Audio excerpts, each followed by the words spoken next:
we've been waiting for is here.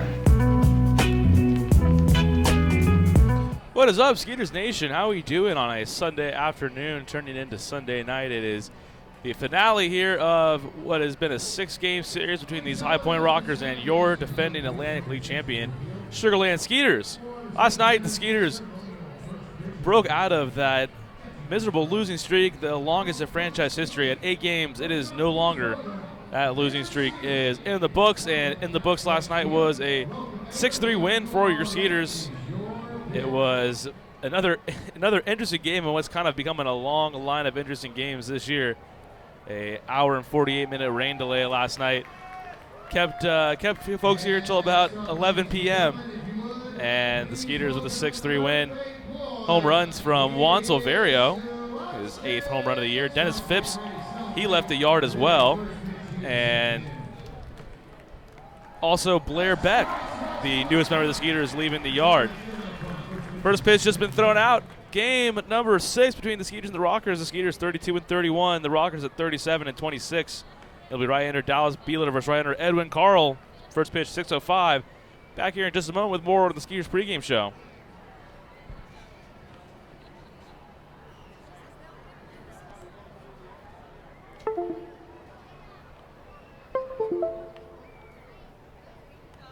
Hello, Houston. Tomorrow's here. Time for an energy company that does more than just sell electricity, and that's Constellation. We offer electricity plans that include protection for your air conditioning. If something goes wrong, we'll fix it, and you pay nothing for covered parts and labor. Visit constellation.com/getmore or call 888-921-MORE to learn how all of this is included in one great electricity rate. Certain restrictions apply. Visit constellation.com or speak to a care representative for details. PUC 10014. What's up, dudes? Pamela Printing, the preferred printer of the Sugar Land Skeeters, the name you hear most often in Fort Bend County. People are talking about quality, dependability, on time, and helpfulness in producing a great business piece for their company. Nothing provides the flexibility to watch the Skeeters on your time like our exciting mini plans for the 2019 season. Some of our plans include a fireworks plan with tickets to all of our Friday firework games. Catch the buzz on the weekends and come away with some of our hottest giveaway items with our Saturday night plan. Enjoy the ultimate flexibility with our Pick 8 plan, giving you the chance to pick out 8 games that work best for you. Visit SugarlandSkeeters.com to find out more information on all of our mini plans. Sugarland Skeeters, more than baseball. At CertaPro Painters, we know that finding the right team for your painting project can be overwhelming. We want you to have the best experience as we help your home or business come to life. We strive to deliver on our promise of care and quality. With our professionals by your side, the process will be easy and convenient, leaving you time for what matters most, like watching the Skeeters. Visit CertaPro.com today to book your free estimate. That's CertaPro with a C, CERTA Pro.com. We do painting, you do life.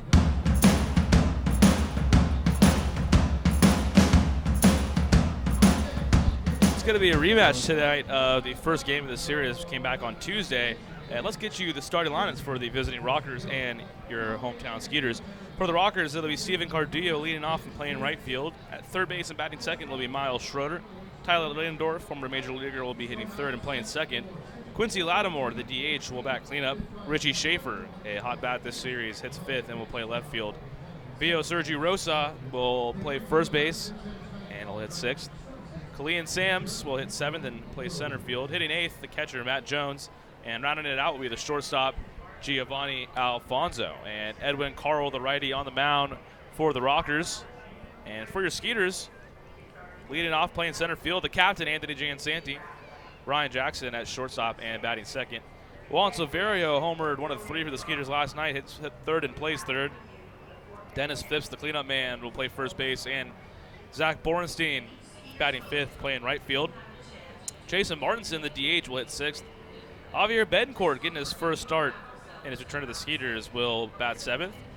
Albert Cordero, Coco, playing catcher and hitting eighth. And rounding it out, Blair Beck homered last night in his very first at-bat with the Skeeters. And he plays left field with Dallas Beeler, the right-hander, who's 4-3 at 3.71 ERA, will get the start. Jamie Keefe and Big Mike exchanging late lineup cards. It's Sunday Fun Day here at Constellation Field. It's Swatson's birthday, and many of the mascots around the Houston area have come here to celebrate Swatson and his now 8th birthday.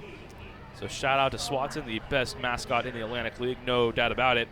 A little bit of news for the Skeeters coming out of the clubhouse today. It's outfielder Jabari Henry was placed back on the 7-day injured list after aggravating his injury. Only made one at bat last night, was 0 for 1, and then left the contest. And taking his place on the roster, the Skeeters have activated Matt Perk from the temporary inactive list. So Matt Perk, who got the start back on Friday night, could be available to pitch today with Dallas Beer on the mound. The Skeeters had to burn through a pretty good amount of pitching last night, and in the win, they used 5 relievers, not including starter Christian Bergman. Nick Rumbelow took the win. It was his first win with the Skeeters, and Matt Ramsey picked up his first save in a Skeeters uniform, the big, burly right-hander former Los Angeles Angel. So we are just about getting ready for the national anthem here. Game number 6, the York Revolution have already won today, so no help from the Bees.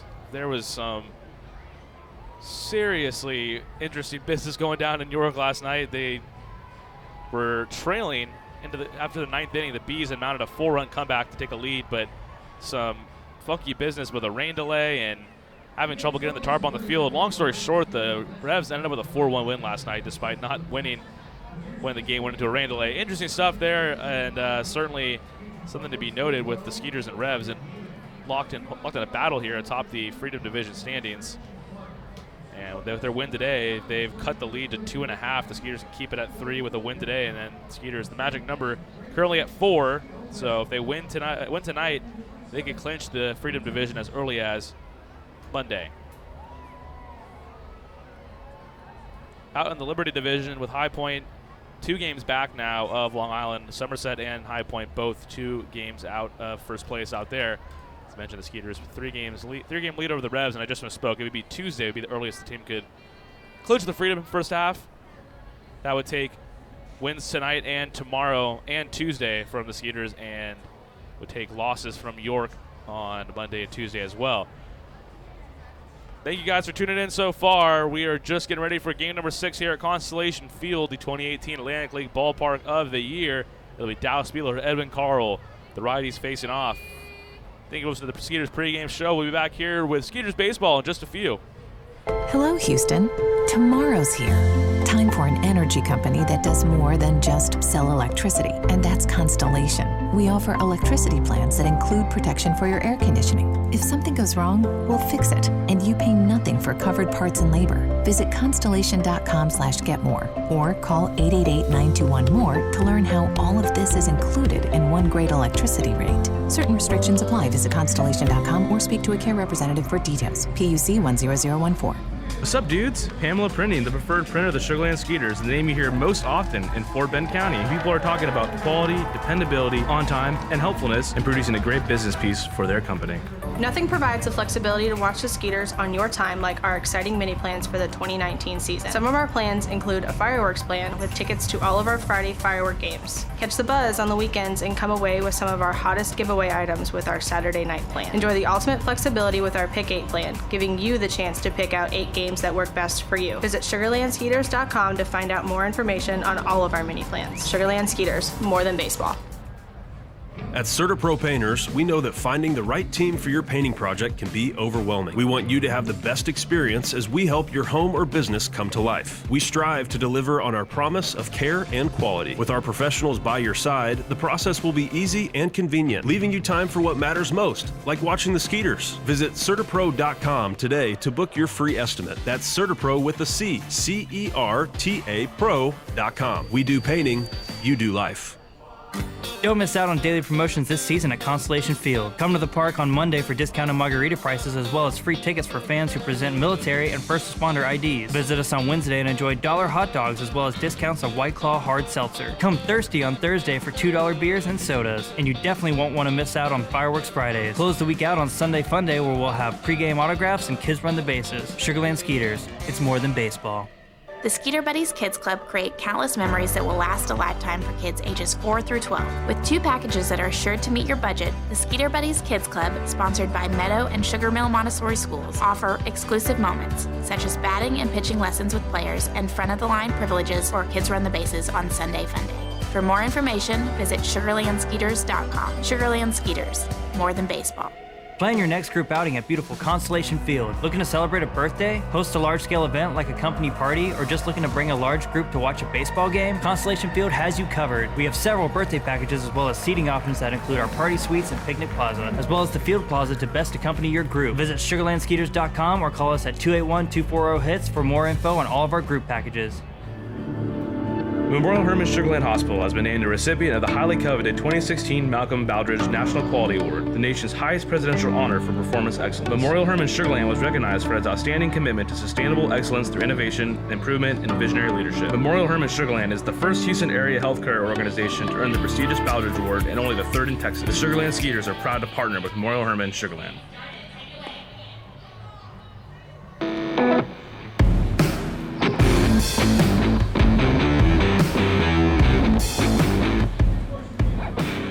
It is time for Skeeters baseball here on a Sunday night. It is just past 6:05. Right under Dallas Beeler are going to be making his second start of the series. And I'll get you the numbers on Dallas Beeler. It's going to be start number 12 for him. He's 4-3, a 3.71 ERA on the year. 63 innings pitched, 39 strikeouts, 21 walks. Has allowed 66 hits. Month of June has been kind to Mr. Beeler. He's gone 2-1 with a 3.23 ERA in his 5 June starts, and has also gone 6 innings in 6 of his last 7 starts. So given the Skeeters' length and has been really the ace of this rotation over the last month or so, a lot of the faces on this rotation have been shuffled around, but Dallas Beeler a constant, and hoping right here he can send the Skeeters on the road to Long Island with a win as they hit the road after tonight's game. They begin a 4-game set on Long Island tomorrow, and then they'll head to New Britain for the first 3-game series. The first 2 games of that series next weekend at New Britain will be the only 2 that count in the first half, and that last game will be the second half. Kind of weird, but that's the way it goes as Steven Cardillo has stepped in to get things going. Cardillo last night, Skeeters managed to hold him in check just a bit. He was 1 for 4, struck out a few times, and first pitch of the game is a ball from Dallas Beeler as you're officially underway tonight. Beeler, the former Chicago Cub, and was electric last year for the Skeeters. Misses away there for a ball. 8-2 and a 2.29 ERA last season. Was an Atlantic League All-Star. Was also the June Pitcher of the Month. So something about the month of June and Dallas Beeler, they agree. And this will be his last June start as we flip the calendar to July tomorrow. Second has a strike there into Cardillo. Makes it 2-1.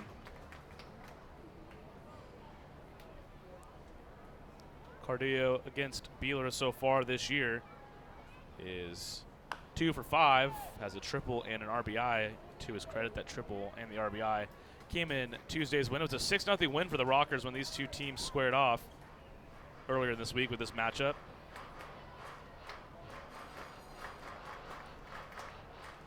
At the beginning of the week and much into this week, it was tough times for the Skeeters. They've had a pretty good chance to be able to wrap it up for the Freedom Division title here. Unable to do so. He'll have to be in Long Island. That one flared into left field. Blair Beck under it and has it there for out number 1.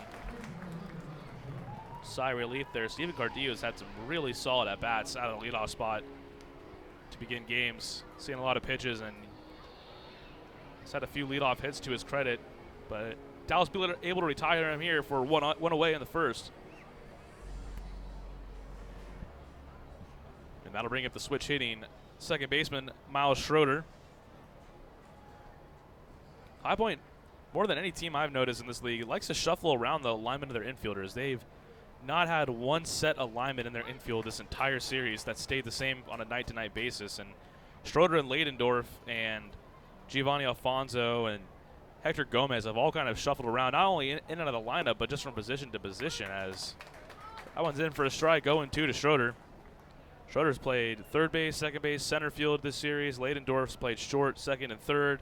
Hector Gomez has played only third base, but he's alternated out of the lineup and not in the lineup tonight. That one inside, just taken for a ball. Then you got Alfonso, who's kind of been like Gomez, where he has shuffled in and out of the lineup, has not started every game, but was playing shortstop last night, back in the lineup tonight. The 1-2, chopped foul and near the Skeeters dugout, out of play. Schroeder hit a 270 hitter on the year, 4 home runs.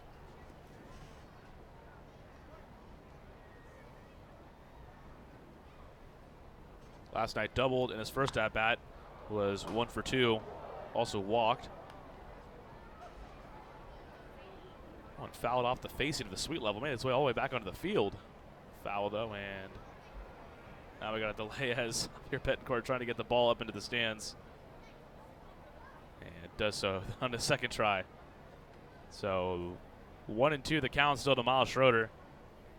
Last night the Skeeters took a 3-0 lead in the first. That was the first game of this series that they had scored first, and Skeeters, like most teams, are a lot more potent when they take an early lead. Schroeder fouls that one back. Still 1-2. This Rockers team, they've got a lot of potency in their lineup. They lead the league in home runs as a club and are second in the league in average.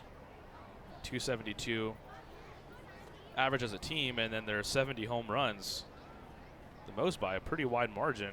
Next closest is the Bees with 59 home runs, as well as the Skeeters, both tied at 59. So 11 more home runs than any other team in the league. Fastball just misses up, make it 2-2. And Rockers had struck early and often this series. That's what's made it so tough. Skeeters having to play from behind, but not yesterday. And Dallas Beeler gets Schroeder swinging on the inside fastball there. Good for out number 2 and his first strikeout of the evening. Dallas's last start, which came on Tuesday against these Rockers, really the only time he's been touched up in the month of June. He allowed 10 hits, 5 runs in 5 2/3 innings. Threw a season-high 106 pitches in the outing on Tuesday. Other than that, though, he has been a tough cookie to crack in the month of June. That streak really started in late May as Tyler Ladendorf, shortstop, fouls it back. 0-1.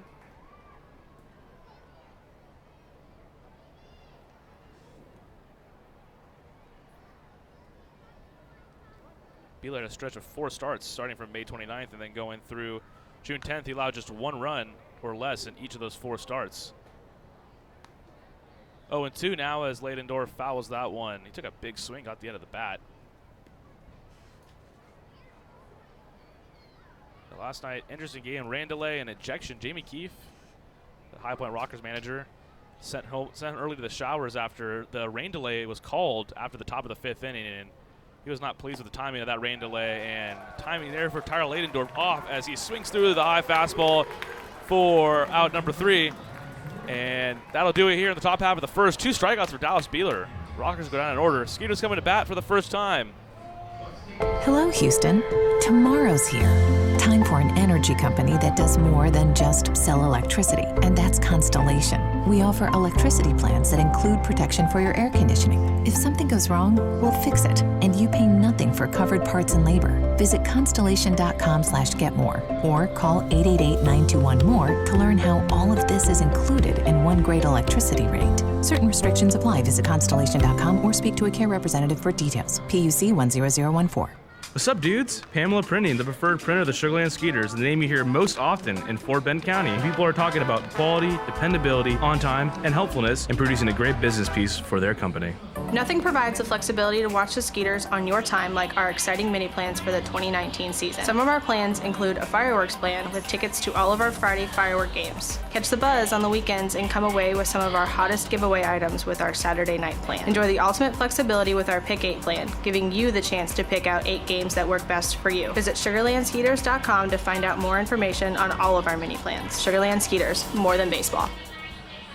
At CertaPro Painters, we know that finding the right team for your painting project can be overwhelming. We want you to have the best experience as we help your home or business come to life. We strive to deliver on our promise of care and quality. With our professionals by your side, the process will be easy and convenient, leaving you time for what matters most, like watching the Skeeters. Visit CertaPro.com today to book your free estimate. That's CertaPro with a C, C-E-R-T-A Pro.com. We do painting, you do life.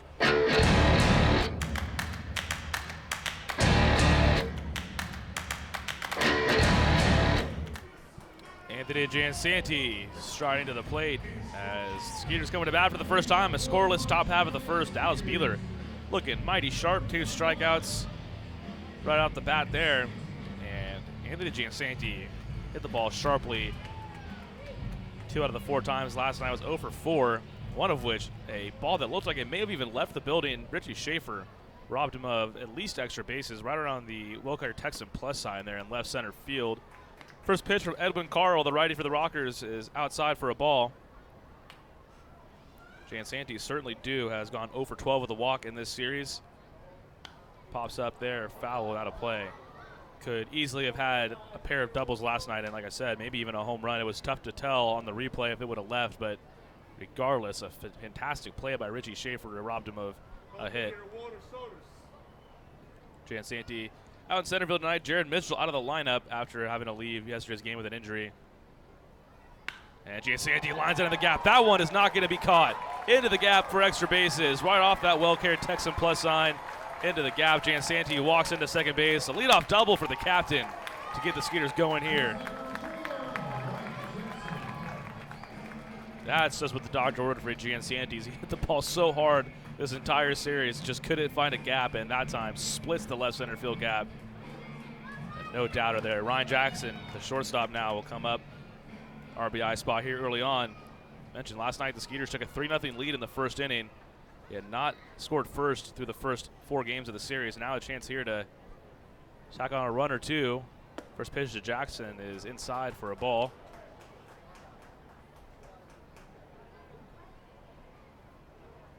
Jackson against Carl this year, 1 for 2. Both those at-bats coming on Tuesday night. Third baseman Miles Schroeder playing even with the bag. Via Sergio Rosa pretty far back behind the base at first. That one chopped to Schroeder, who looks Jansanti back and fires to Rosa in time to get Jackson for out number 1. Tough out there. Runner stays at second base. I think of Juan Silverio, though. Guy you want up in an RBI spot. Juan in a modest 4-game hitting streak. Not so modestly, is hit .467 over his last 4 games. That includes 2 doubles, a homer, and 4 RBIs. As Silverio begins to heat up once again. He leads your Skeeters with 35 RBIs, second on the team with 8 home runs. And he's got his mate Anthony Jansanti 180 feet away, standing there at second base in scoring position.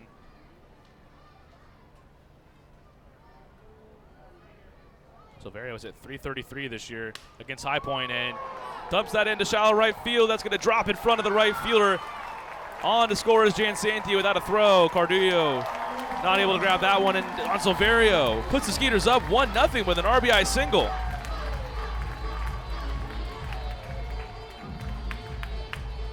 Just like that, the Skeeters offense back at it again. Juan Silverio with a flare into shallow right field right in front of Cardullo to drive it Anthony Jansanti. RBI number 36 on the year for Juan, and now the Skeeters lead 1-0 over the Rockers here. Just 1 down in the first.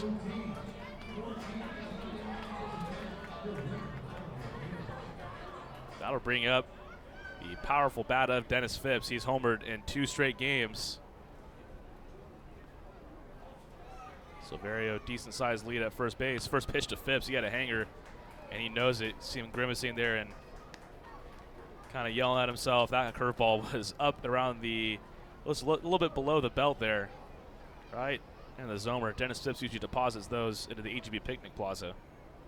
0-1 though, to Phipps. 1-0 lead for the Skeeters, courtesy of that Juan Silverio RBI knock. 0-1. Phipps had another pitch to rip there. Middle in, fouls it back, 0-2. Phipps now tied for 3rd in the league with his 13 home runs on the year.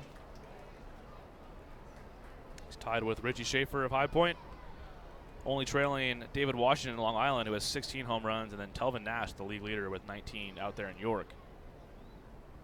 0-2 to Phipps.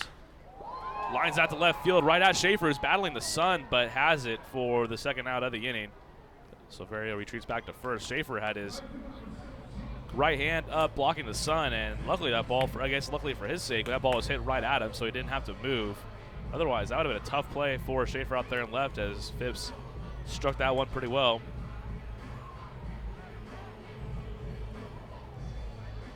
So with 2 away, it'll be Zach Borensey now as the infield for High Point migrates toward the right side. Ladendorf, the second baseman, playing shallow right field. That one fouled back against the net, 0-1. Bornstein with and that's the thing. A lot of, it's like, why don't you just bunt when there's the third baseman Miles Schroeder playing essentially shortstop right now, but yeah, you got a guy in Zach Bornstein who has 6 home runs this year, already has one this series. Do you want that powerful bat to be bunting? That's the age-old question here with the shifting. Even though there's no shifting in the league, there still is a shift going on right now for High Point. Within the rules, obviously, as well. There's 0-2 now to Bornstein. High Point really uses they push the limits on that shift rule here in the Atlantic League more than most teams I've seen. Skeeters as well. They don't shift. They don't have their second baseman playing back like Leidendorf is at the moment, as Bornstein fouls it back to stay alive at 0-2. They certainly have not played their third baseman where Miles Schroeder's playing, which is, as I mentioned, pretty much shortstop. As you can see there on the camera angle.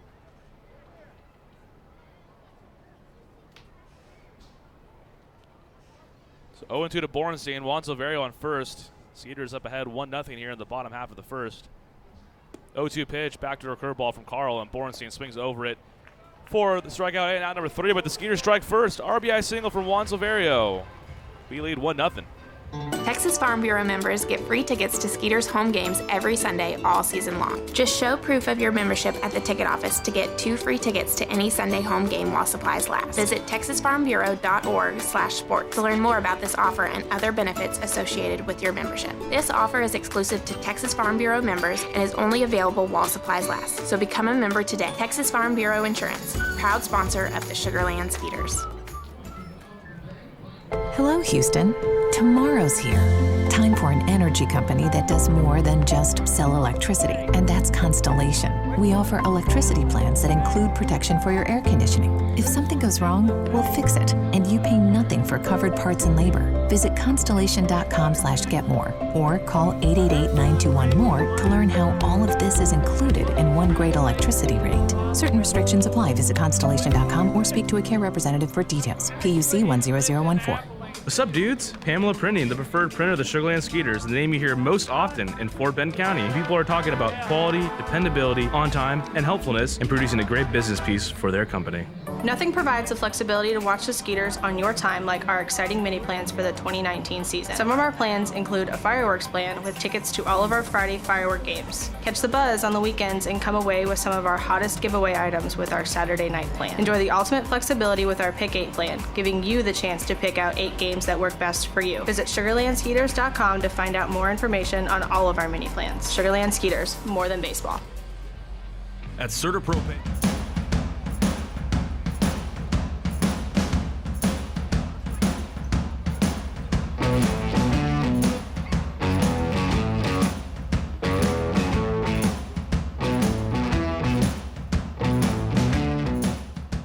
Through 1 inning here on a Sunday night at Constellation Field. 1-0 lead for the Skeeters. Kevin Zlotnick, owner of the Skeeters, joining me. And good to see the team get back in the win column last night after a kind of a treacherous streak there over the last week or so. We don't even need to focus on that now. Nope. We are on a winning streak and winning now, and about to record the first out of this inning on a pop fly to center field. Quincy Lattimore hit that one a ton in the air, but right at Anthony Jansanti, good front number 1.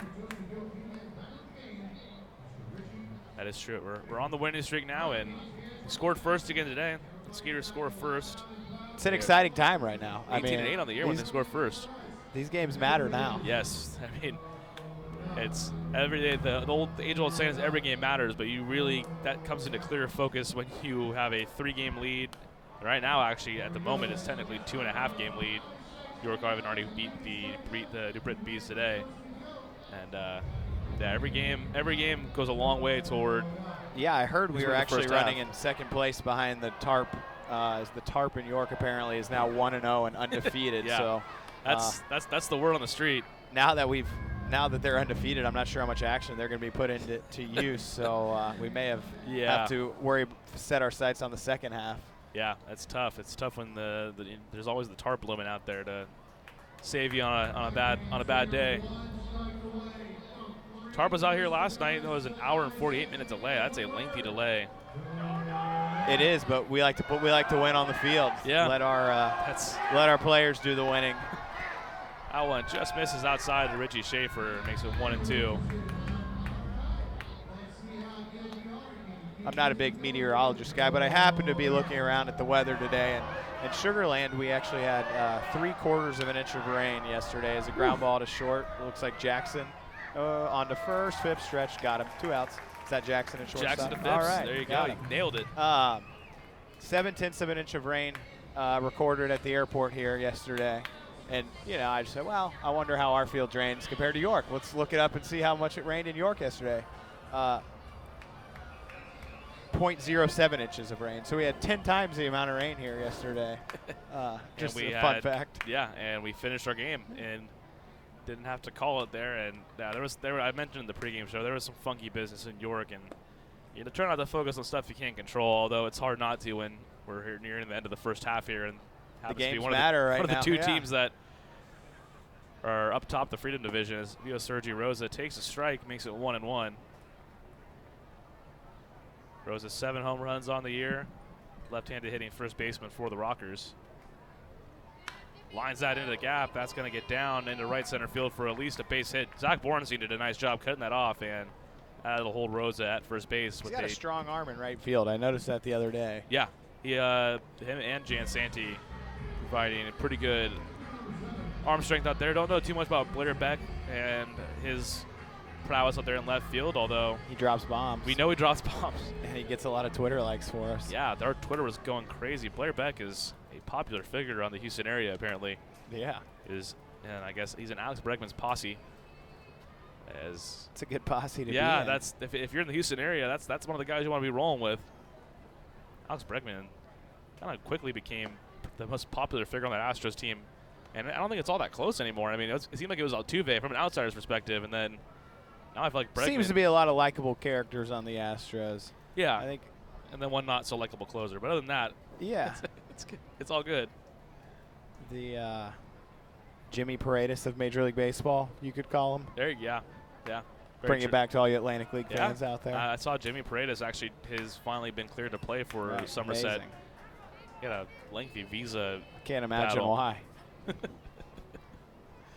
2-0 to Kali and Sams. Rosa at first base. He singled that one sky to fairly deep right field. Takes Borenstein back a few steps in front of the track. Has it there with one hand for the third out of the inning. Dallas Beeler, just the one hit by Rosa. Skeeters lead 1-0. We head to the bottom half of the second. Nothing provides the flexibility to watch the Skeeters on your time like our exciting mini plans for the 2019 season. Some of our plans include a fireworks plan with tickets to all of our Friday firework games. Catch the buzz on the weekends and come away with some of our hottest giveaway items with our Saturday night plan. Enjoy the ultimate flexibility with our Pick 8 plan, giving you the chance to pick out 8 games that work best for you. Visit SugarlandSkeeters.com to find out more information on all of our mini plans. Sugarland Skeeters, more than baseball.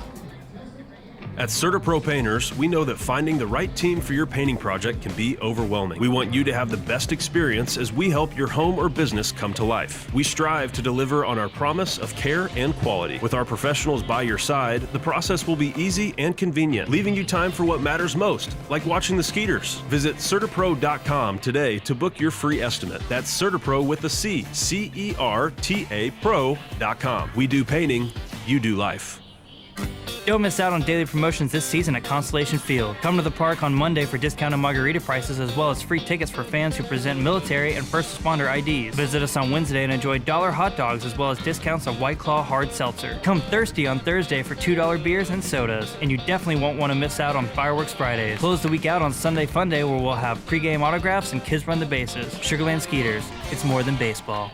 The Skeeter Buddies Kids Club create countless memories that will last a lifetime for kids ages 4 through 12. With 2 packages that are assured to meet your budget, the Skeeter Buddies Kids Club, sponsored by Meadow and Sugar Mill Montessori Schools, offer exclusive moments, such as batting and pitching lessons with players and front-of-the-line privileges or kids run the bases on Sunday Fun Day. For more information, visit SugarlandSkeeters.com. Sugarland Skeeters, more than baseball.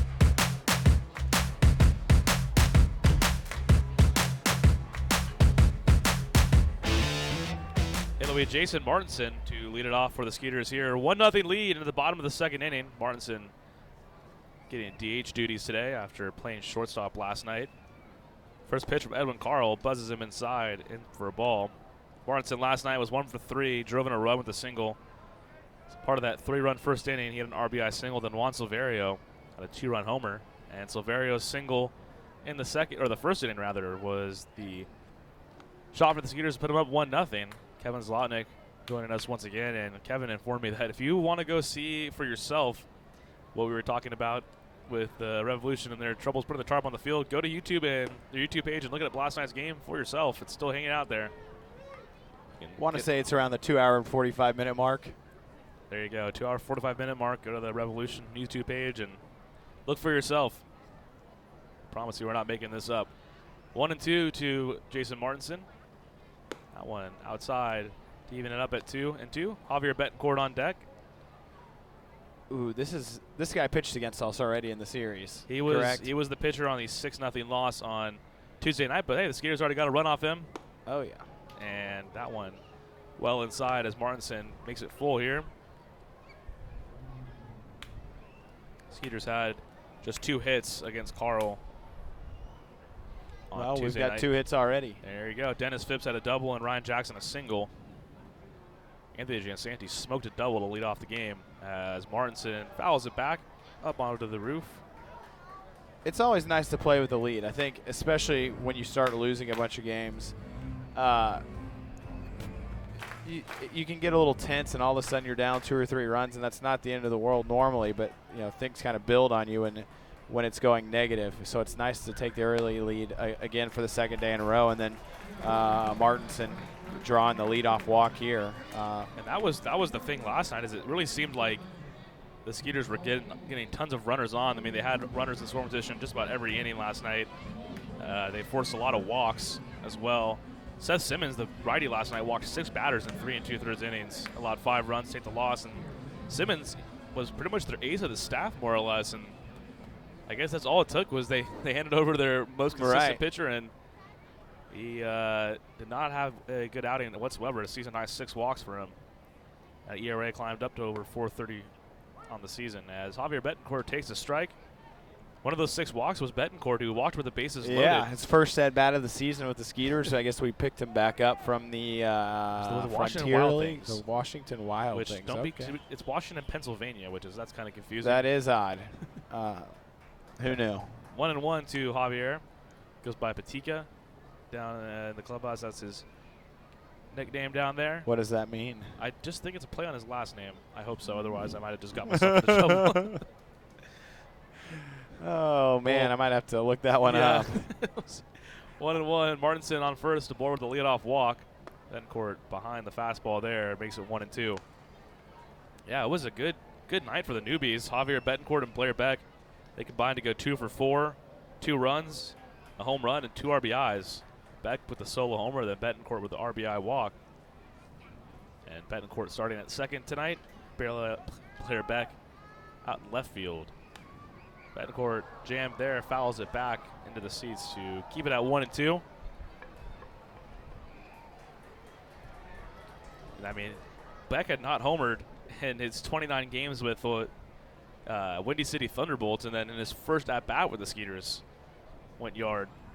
Well, maybe the wind always blows in it for the Windy City. It's quite possible. That's an astute observation. And Javier Betancourt had just 1 RBI in 10 games with the Wild Things, and now already has got an RBI in his first at-bat with the Skeeters. Well, Frontier League sounds like a tough league. Yeah, who would have thunk? 2-2 now to Betancourt. I'm sure they both didn't expect to be thrust into action, but 2 injuries last night. Jabari Henry, we talked about it earlier, back on the disabled list. And back on the disabled list? Yeah. Jared Mitchell, not in the lineup today, but I'm sure he'll probably get the day off after having to leave the game yesterday. Staying alive somehow. I'm not sure. That was a pretty emergency act there. That was a self-defense swing, to be sure, there from Betancourt. Stays alive, though, 2-2 as they're making Edwin Carl work a bit here. I talked to Mitchell during, he got injured before the rain delay. I talked to him during the rain delay, and he seemed to not be too concerned. Yeah, he went back out into center field after he kind of came up lame, and then after that inning on defense, he ended up leaving the game. So yeah, hopefully not too serious. That one chopped right back to Carl Weekly. He goes over to shortstop Alfonso for 1, back to Rosa, and they get him just in time for the 1-6-3 double play. 2 away here in the second. That's actually Betancourt's cousin right there, Giovanni Alfonso, the shortstop for the Rockers, retiring Is that right? Yeah. Well, Like play cousin or real cousin? no, I believe they are related cousins. It's not just like not a nickname. And yeah, Alfonso retiring Betancourt there with a strong throw. So 2 away. It'll be Albert Cordero now. Coco up to 5 homers, 19 RBIs, getting the start behind the plate. That one's upstairs for a ball, 1-0. Yesterday he hit a foul ball. I guess it was way down deep into the corner down the left field line. It looked, from my vantage point, to hit the foul pole. I don't know if you probably had a better vantage point from here. I'm drawing a blank on that play. Must have been sleepwalking. Post rain delay, I believe. Interesting. Maybe it wasn't all that close. It looked very close from my angle. It could have been close. I wish I had a better answer for you. I just flat out don't remember that. 1-1 to Cordero, who has homered in this series. Came back on the Thursday morning game. And hits that one well to center field, but right at Colleen Sims, who's under it, shades the sun, and has it in straightaway center for out number 3. So leadoff walk is not going to run a score. The Skeeters do lead 1-0 still. We're through 2, head to the 3rd. What's up, dudes? Pamela Printing, the preferred printer of the Sugarland Skeeters, the name you hear most often in Fort Bend County. People are talking about quality, dependability, on time, and helpfulness in producing a great business piece for their company. Nothing provides the flexibility to watch the Skeeters on your time like our exciting mini plans for the 2019 season. Some of our plans include a fireworks plan with tickets to all of our Friday firework games. Catch the buzz on the weekends and come away with some of our hottest giveaway items with our Saturday night plan. Enjoy the ultimate flexibility with our Pick 8 plan, giving you the chance to pick out 8 games that work best for you. Visit SugarlandSkeeters.com to find out more information on all of our mini plans. Sugarland Skeeters, more than baseball. At CertaPro Painters, we know that finding the right team for your painting project can be overwhelming. We want you to have the best experience as we help your home or business come to life. We strive to deliver on our promise of care and quality. With our professionals by your side, the process will be easy and convenient, leaving you time for what matters most, like watching the Skeeters. Visit CertaPro.com today to book your free estimate. That's CertaPro with a C, C-E-R-T-A Pro.com. We do painting, you do life. Don't miss out on daily promotions this season at Constellation Field. Come to the park on Monday for discounted margarita prices as well as free tickets for fans who present military and first responder IDs. Visit us on Wednesday and enjoy $1 hot dogs as well as discounts on White Claw hard seltzer. Come thirsty on Thursday for $2 beers and sodas. And you definitely won't want to miss out on Fireworks Fridays. Close the week out on Sunday Fun Day where we'll have pregame autographs and kids run the bases. Sugarland Skeeters, it's more than baseball. The Skeeter Buddies Kids Club create countless memories that will last a lifetime for kids ages 4 through 12. With 2 packages that are sure to meet your budget, the Skeeter Buddies Kids Club, sponsored by Meadow and Sugar Mill Montessori Schools, offer exclusive moments, such as batting and pitching lessons with players and front-of-the-line privileges or kids run the bases on Sunday Fun Day. For more information, visit SugarlandSkeeters.com. Sugarland Skeeters, more than baseball.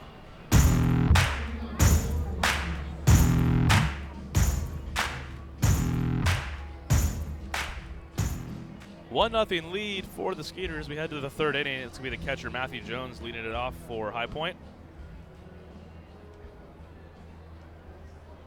Dallas Beeler back on the mound has allowed just 1 hit through 2 innings of work, just a single to Vio Sergi Rosa. First pitch to Matthew Jones. Slider just a bit outside, 1-0.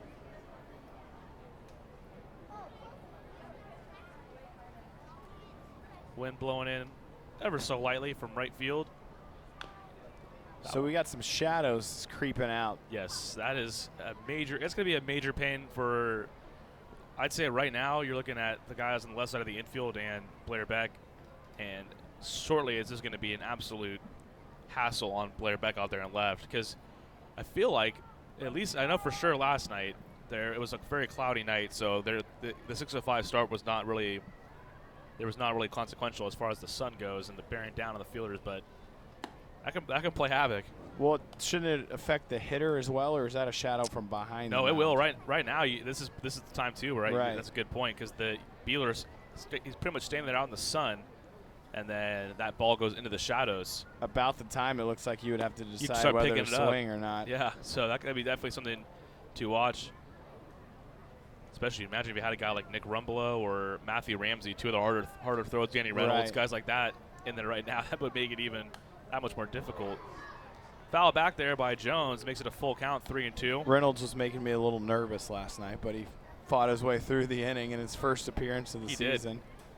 A big spot for him coming out of the disabled list. He did surrender a run, but could have been worse. Could have been much worse. Yeah, that was. It was wasn't it bases There's a base. It was bases loaded. He had nobody down, and he ended up rolling a double play, and that was the run scored on the double play. So yeah, that was pretty. You take the run there for the double play as Matthew Jones singles up the middle to lead off the third. Don't like seeing the bottom of the order start the inning off with a base hit. In number 65, their leadoff hitter, I've noticed after a few days. Yeah, Stephen Cardillo, and he's a pest, man. And they've got a few guys, it seems like, that are tough outs. So I'd like to. This guy, Alfonso, batting .224 with no homers. Yeah, he is. Doesn't appear to be a big threat at the plate. See if they can get him to roll into 2. He does square a bunt, but that one's taken low and away for a ball. Matthew Jones on first. Yeah, Cardillo, he's played. He reminds me a lot of Anthony Giansanti. He's played on the infield and he's played on the corner outfield as well. Has showed good speed, hits for a bit of power. Has 9 homers on the year. Very Anthony Giansanti like. And they even kind of have like a similar frame, very kind of broad shoulders and high socks. Anthony Giansanti, speaking of him, doubled and came around to score. The Skeeters' only run of the game. They lead 1-0. No down here in the top of the third. 1-0 pitch, popped foul, evens it up at 1-1.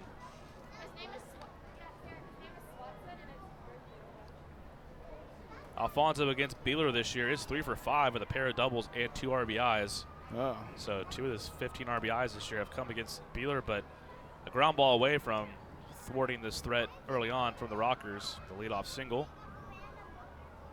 1-1 pitch. He lays down a bunt right out in front of the mound. They're not going to be able to get Jones, and the throw to Phipps, not in time, but Javier Betancourt, heads-up play by him to knock that one down before it went into right field. That would have let Jones get all the way to third at least, and Alfonso to second. But I'm not sure what that was, Ryan. So it was a pretty standard bunt back to the pitcher. Phipps was charging and then decided he was going to retreat. So he was trying to catch the ball.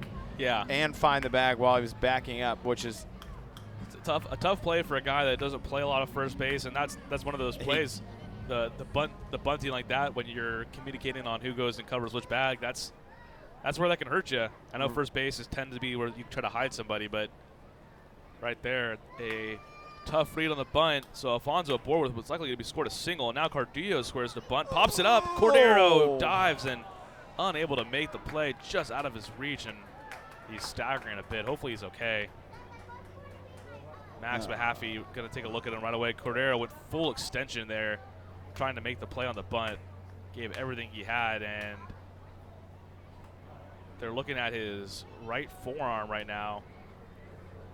Yeah, back to the bunt. So I don't know. Cordero looks to be okay, by the way. He's going to be. I don't know our bunt coverages, obviously, but I'm not sure Phipps knew him either on that play. And him and Betancourt are kind of talking about it right now, too. I think the standard would have been for, it's obviously not read and react and go backpedal. It's either you've got the base or you're charging there. Yeah. Well, Betancourt heads up. He was ready to go cover the bag, and like to your point, maybe that's the play where you let him just cover the base. Right. And thankfully he was there, because if he was not there to back that up, we're looking at least second and third with nobody down. So all in all, could be much worse. Cardillo swings and fouls it back. He's quickly down 0-2. I think what you do there is you have the third base, because there's not going to be a play at third in any circumstance. So the pitcher would have the first base side of the field, and the third baseman would have the third base side, and the first baseman would stay home unless it was bunted really hard right at him. Yeah. That was not the case there. So I think, if I had to guess, Phipps should have just been staying on first base there. Just camp it out. And I don't think the throw was low, but I think it was in the air. It was a little bit low, but yeah. I think it would have been one he catches 99% of the time. And Cardillo there's a blooping single. Lofts it into center field. Jones had to kind of stay back and make sure that one got over the head of Betancourt, so he will have to stay at third. But base is loaded now for the Rockers. Nobody down here in the third inning. Yep, now we're in trouble because now it's the middle of the order. And that's why the 8-hitter with the leadoff single, then a botched bunt coverage. I'm not sure. I guess they gave somebody an error. They probably gave, honestly, the pitcher a throwing error. It might have been a throwing error on Beeler then, so Alfonso. I think it was more of a mental error on Phipps.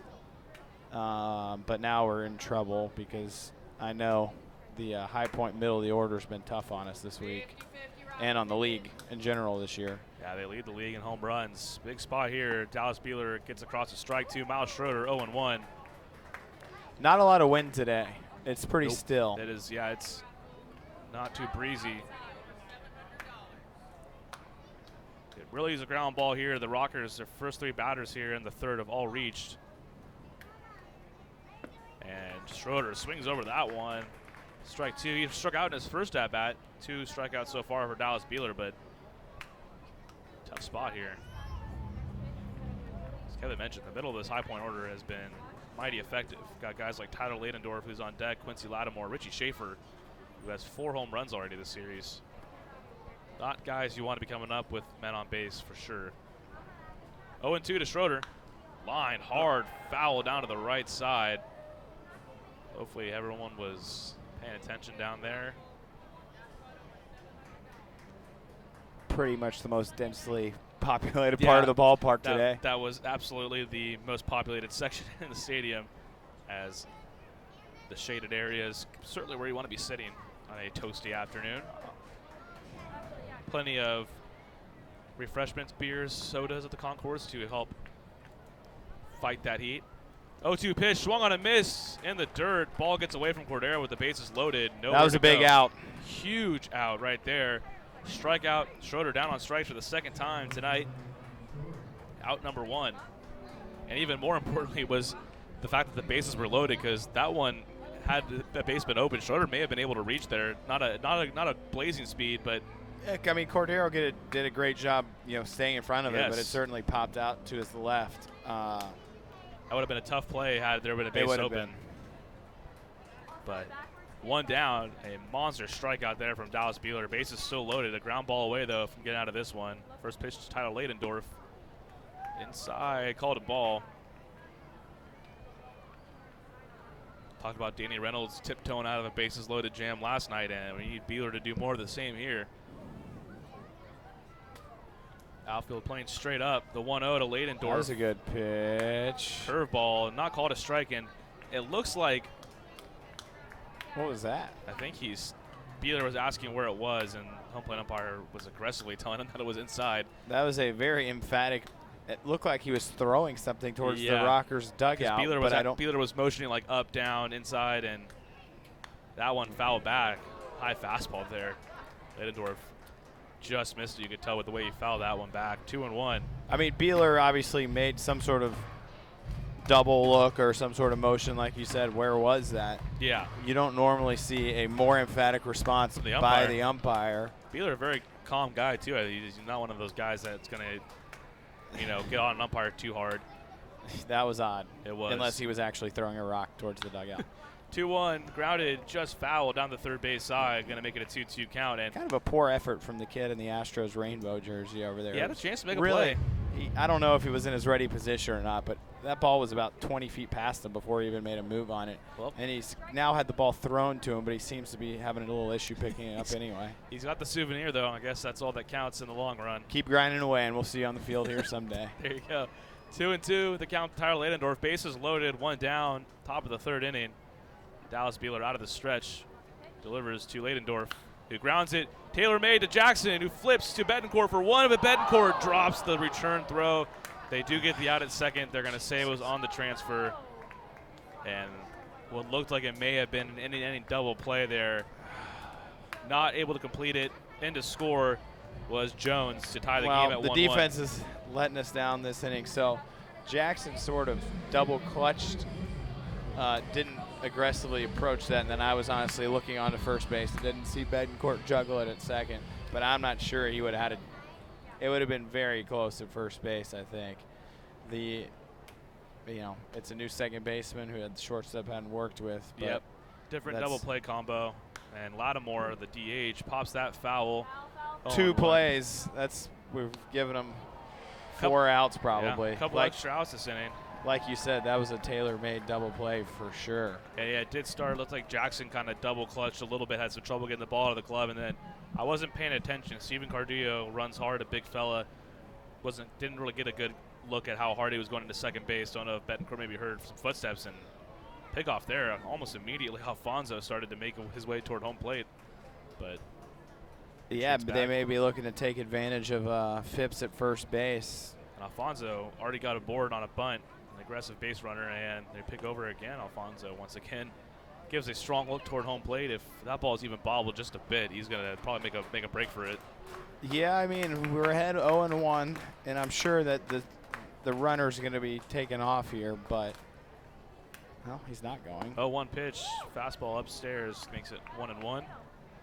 So the Rockers have tied it up 1-1, and no error on the play because you can't assume a double play, so just a fielder's choice. But a tough break for Dallas Beeler and the Skeeters, as it looked like he had the inning double play he was looking for. A lot of more fouls. To be fair, I think the runner from second to third happened to be crossing in front of Jackson as the ball was coming. Alfonso. But it's a play you want to make, like we talked about a little while ago.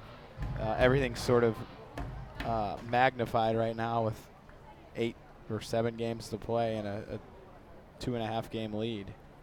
1-2 pitch, grounded right back to Beeler, who gloves it, underhand toss to Phipps. Do it himself there. For the out. So could have been much worse. The Rockers loaded the bases with nobody down. They get just one. We are tied up 1-1. A nice job by Dallas Beeler and company for working out of that jam.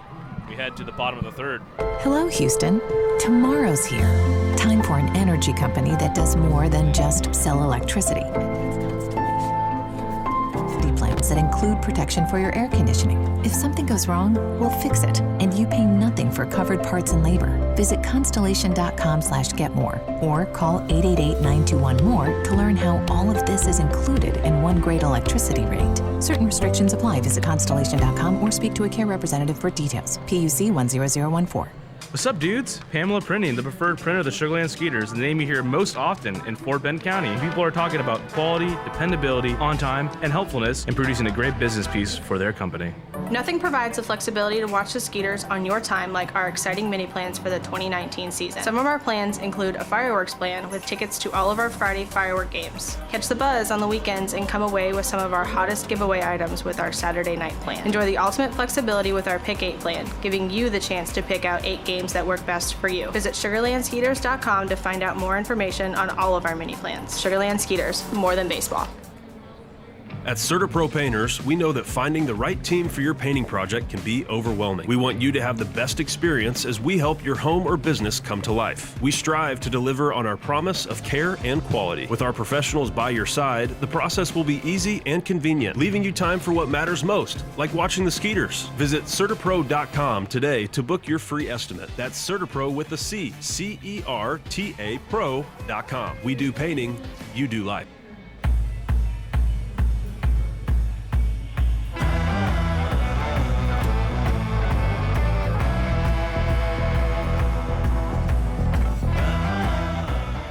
Going to be one of the heroes from last night's game, Blair Beck, leading it off. Bottom of the third, 1-1 tie as the Rockers even things up at 1-1 last inning, but I'm sure they'll be kicking themselves. They loaded the bases with nobody down and got just one run out of it, and it was awfully close to being no runs.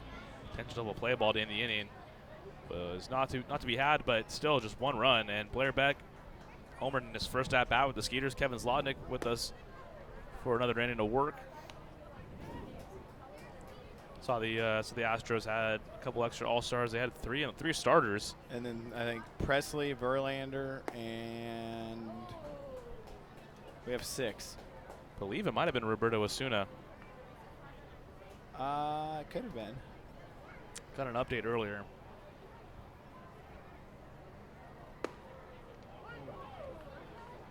That one called a strike, makes it 2-1 to Blair Beck. Here's a picture. We've got Brantley. Oh, Cole. Garrett Cole. It's not a bad pitch. He pitched pretty well today. 2-2 now to Blair Beck. My own personal doubleheader. Went to the Astros game earlier. Oh, nice. Playing the Mariners? Yeah, he threw 100 miles an hour in the 7th inning. Must be nice. That guy is freakishly talented. Full count now to Beck. Takes the slider away. But 3-2. Beck, I think, has a little one-up on his boy, Alex Bregman, right now. Bregman had a warning track shot today off the wall, where Beck's obviously got over-the-wall power. Beck's got that left center field big-time power. The full count pitch to him is chopped foul. Keeps it full. So yeah, Beck was with the Skeeters in spring training. Was one of the first rounds of cuts, and they had a good amount of players. There was 38 players in camp for the Skeeters, so a lot of tough cuts. And Beck latched on with the Windy City Thunderbolts, but now back here in Sugar Land. Full count pitch from Carl. That one grounded to third base on a few hops. Schroeder, big throw across the diamond, and gets Beck for out number 1. Beck looks like he's got some speed. And he's a good guy. I know he's starting tonight, but I mean just to have on your bench because he can play. He plays the middle infield. He can play third base. He can play the outfield, and that's kind of the guys that's the way the team was aligned last year. The Skeeters had a lot of players like that could play multiple spots.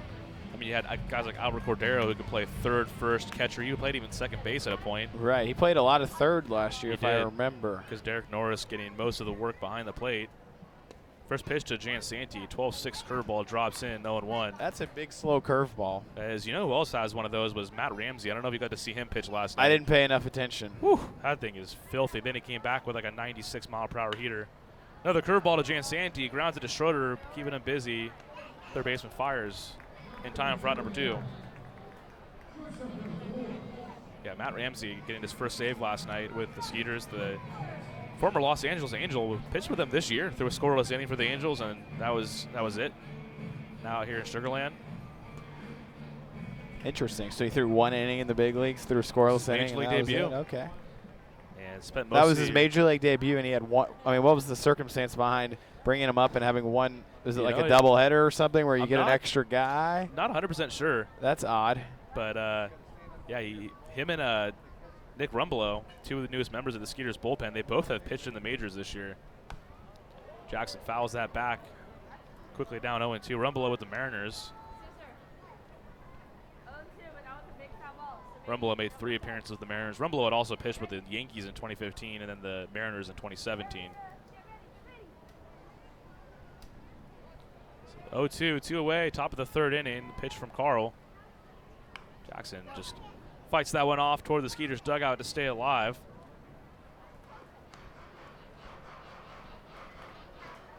Yeah, Matt Ramsey and Matt West likely to kind of team up back there in the back end of the bullpen now with Felipe Paulino having his contract purchased.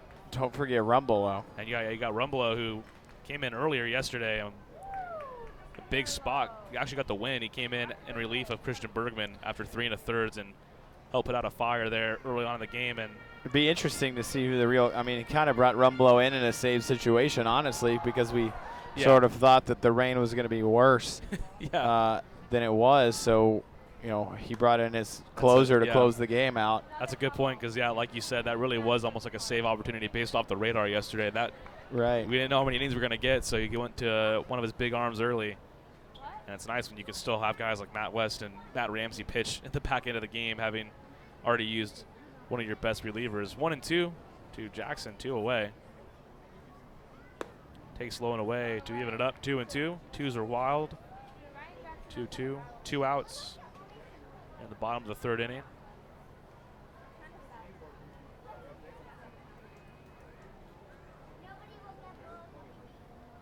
Carl wind up, delivers, and that one screamer down up off the suite level, facing it back onto the field. Juan Severio on deck. He drove in the only run for the Skeeters, a single back in the bottom of the 1st inning. 2 hits for the Skeeters so far. Both of those did come in that 1-run first. 2-2 to Jackson. Fouls it off, staying alive. This pitcher, I just remember him from Tuesday, like you said, like not a lot to it. Upper 80s fastball. A big slow curveball, but it's not like devastating. I think you should get in trouble if you start pulling this guy. I think we need to go to right field more. Take him to the opposite field. 3-2 now to Jackson. Yeah, last year with Winnipeg, the Gold Eyes in the American Association, Carl was 3-4, a 5.36 ERA in 19 games. 7 starts, and then coming into this start, he was 2-0, a 3.72 ERA. Although that ERA was lowered a pretty good deal after his last outing, which came against the Skeeters. Good take by Jackson there, low into the dirt.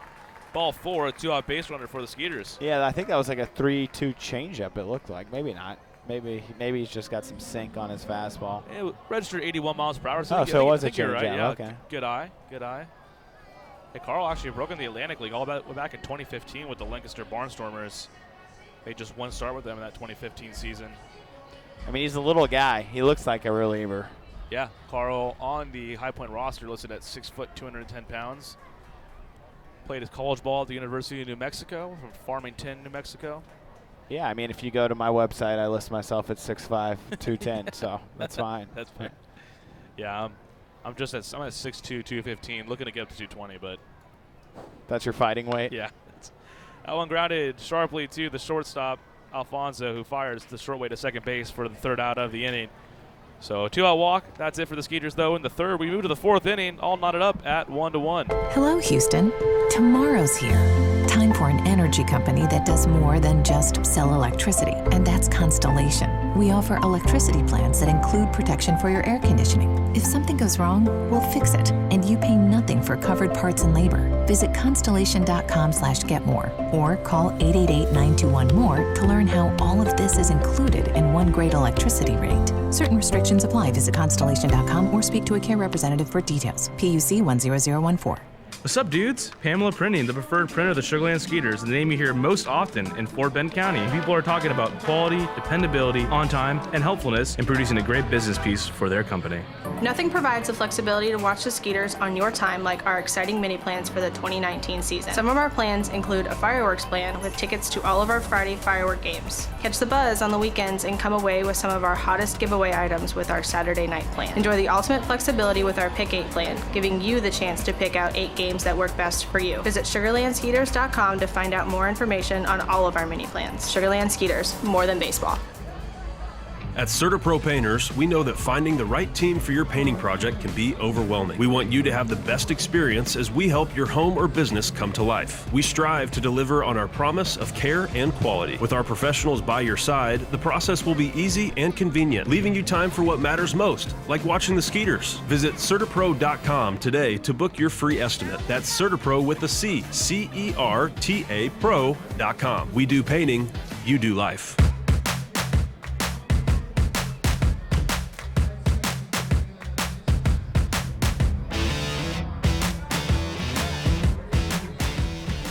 One score. We head to the fourth inning here. Sunday night at Constellation Field, Sunday Fun Day, and it's the finale of this 6-game set. The Skeeters looking to head to the road with a win. First pitch to Richie Schaefer, smokes that foul down the third base line. Schaefer, the recipient of the donut chant. And I kind of like that style because he's been a hot bat this series. He had 2 home runs in Thursday morning's win, and then he had 2 home runs on Friday night. So anything to maybe throw him off a little bit, I'm all for that. Big looping curveball from Beeler is in the dirt, low and away for a ball. High Point came into this series with 4 players at an even 9, well, not an even, but at 9 home runs. Schaefer has taken a substantial lead now with his 13 to lead the Rockers. 2-1 to count. I guess Nash is the league lead. He's got 19 20 home runs. bombs. Yeah, but after that, who's next? David Washington up next. So pretty predictable there, 1 and 2 at the league leaderboards. And then it's Dennis Phipps and Richie Schaefer tied for third. Dennis Phipps had 9 home runs in 98 games last year. He's already has 13, and this is his 55th appearance on the year. Big time power from Phippsy. That one popped up toward Phipps at first base, ranges around.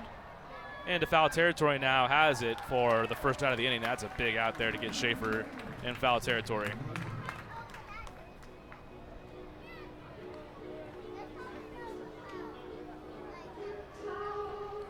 So it'll be Vio Sergi Rosa, the first baseman. And what's the word on the no headshots for like 3 of their guys? I think some of their newer guys. I know Rosa joined them pretty late. So I mean, he's batting .256 with 7 bombs. It couldn't have been that recent unless this guy's just on a tear. That's a good one. That you kind of led me into that. Rosa's only played in, this is game number 36, and he already has 7 home runs, so he's on a pretty good sized tear. But so he's on a tear, but he's at 36 games to get a picture of him.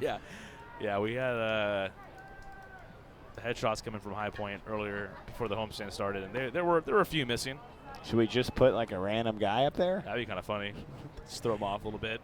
That's going to be a new thing in the second half. Beware, Atlantic Yeah. League. If you don't provide headshots for all your guys, we're going to make our own. Yep. 2-1 out of Rosa. I will say though, he's been a big fan of our music. Yesterday during the rain delay, he was appreciative of the music that was being played, and then that one in for the strike too. 2-2. While the visiting line is being read, we play "Time Will Go On" by Enya, a classic, late '90s, early 2000s hit, and he asked me in the clubhouse. He's like, "Hey man, what was that song you guys were playing?" Like when the lines are going, he's like, "Man, I've heard that before, but it's been a while." And I told him, and he's like, "Man, great music here at Constellation Field." He's an athletic-looking guy at first base. Is he? He's a former big leaguer or anything? He's not a former big leaguer. He actually played in the Mexican League earlier on this year. And all I also know about him is he's from the Bronx, New York, so I'm sure he grew up a big-time Yankees fan and takes ball 4 there. So a 1-out walk for Dallas Beeler. That's just the second walk he's allowed so far tonight.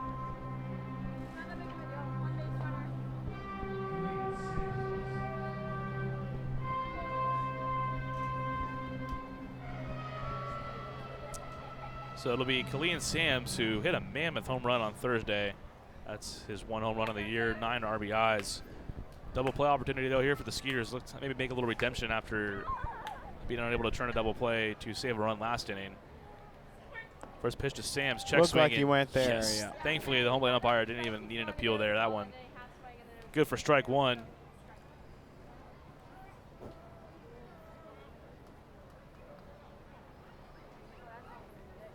One down here, top of the 4th, 1-1 tie between the Skeeters and the Rockers. Second pitch to Sams, another curveball in the dirt. This time Sams able to hold off, evens it at 1-1. High Point as a team has already left 3 men on base through the first 3 innings of this game.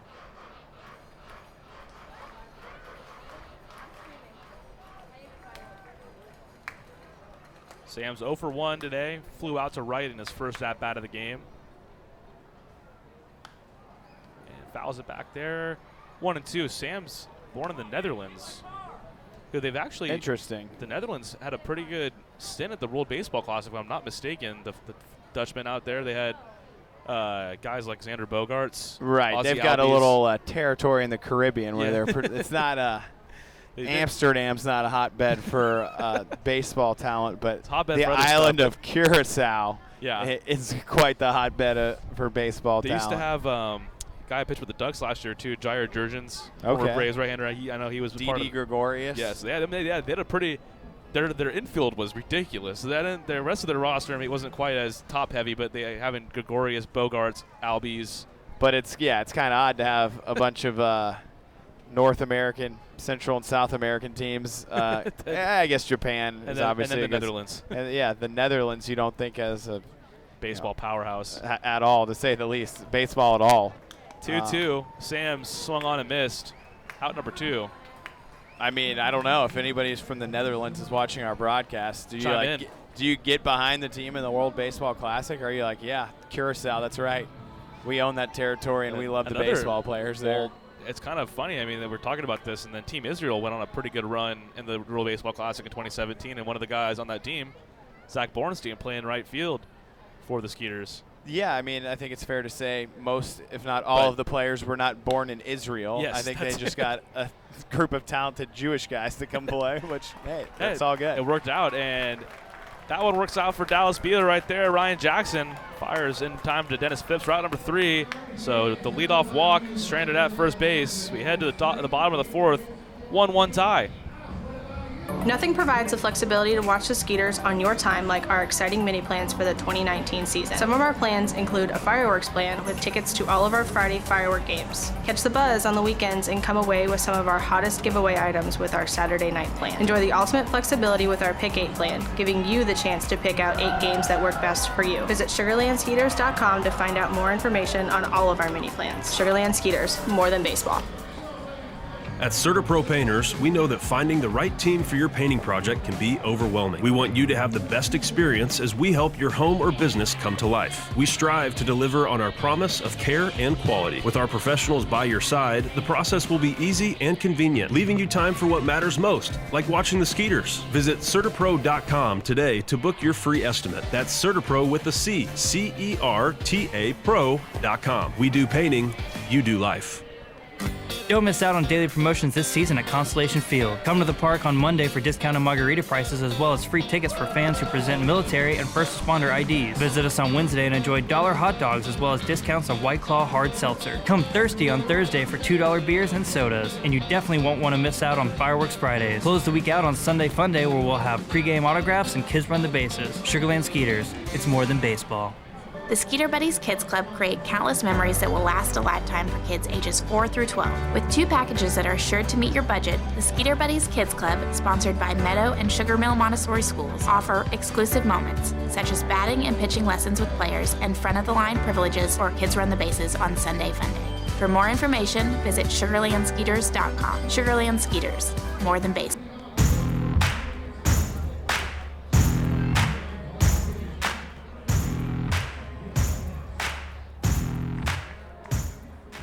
The big, powerful bat of Dennis Phipps going to lead it off. Bottom I've of got the some fourth breaking inning. news for you, Ryan. Yeah, let me hear it. Yorkers responded to your tarp. I did see that. It's not a great comment back. No, I think we're joking here. No, we're not. And Phipps lines There's a that one leadoff single into left field for a single to get it started here in the fourth inning. They're bringing up the baseball karma gods. I mean, do they realize the baseball karma gods if there's they've baseball karma, awoken? then we're about to win like the next 25 games in a row. I think you can kind of just open up the champagne now. I mean, they purposely flubbed a rain delay for a W. Allegedly, purposely. But I mean, I watched wink, it. wink. Well, yeah. Okay, whatever. For a legal standpoint, I guess we got to say allegedly. But allegedly, yes. we told you can go to their YouTube page and watch the clip. What do you say? Hour 2:45. I think it's at 2:45. Yeah, you can be the judge of Yeah. what you think there. Want to know? I mean, make sure you have the volume up so you can hear their play-by-play guy kind of just beg for it. Like, well, it wouldn't be too bad if we took a little extra time bringing the tarp onto the field. A little foreshadowing of what was to come there. I think it's kind of common lingo these days, but be careful, kids, what you put out on the internet. People will find everything about you. And we're on to you, York.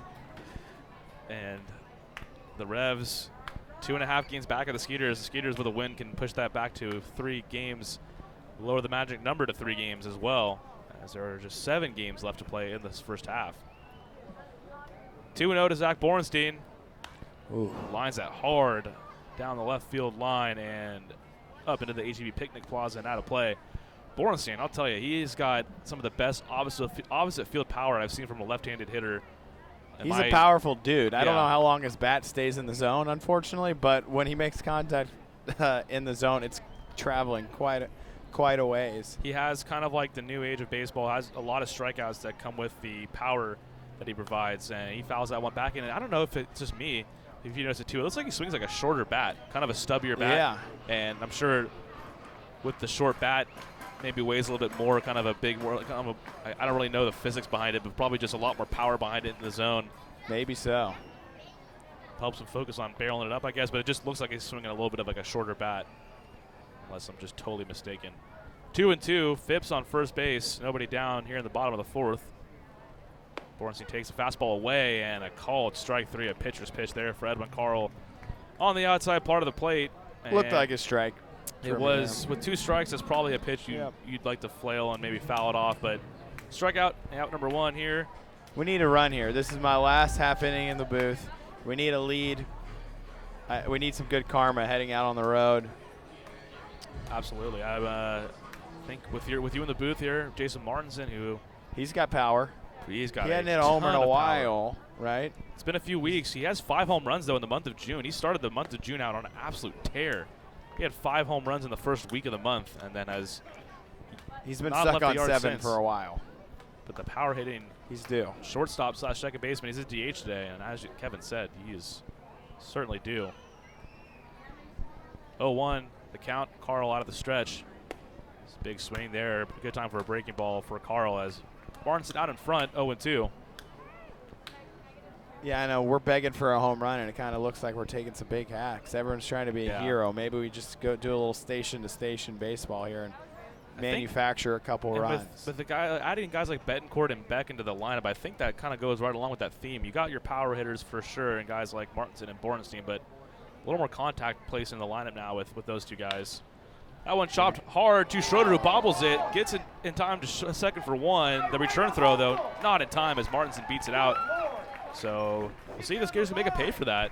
Someone right at my crowd mic was yelling something. Everybody knows. Kind of threw me off there when I was trying to call the play. Kind of stumbled over my words there as the throw was coming back. These games are important. Yeah, they're important to the fans too. Fans are feeling it. I echo his sentiment a little bit. So Martinson able to beat out the return throw there. So just a fielder's choice, and wow, Schroeder. We'll see if that comes back to bite him as he bobbled the ground ball there. It's Javier Betancourt now with 2 away. He grounded into a double play in his first at bat. Skies that one into. We might have some sun problems here. Left center field. Richie Schaefer blocking the sun and is able to grab that. That would have been a run if he did not come down with that. Martinson was hustling that time. He was on third base when that one was caught. And so that'll be out number 3. The Skeeters stranded runner.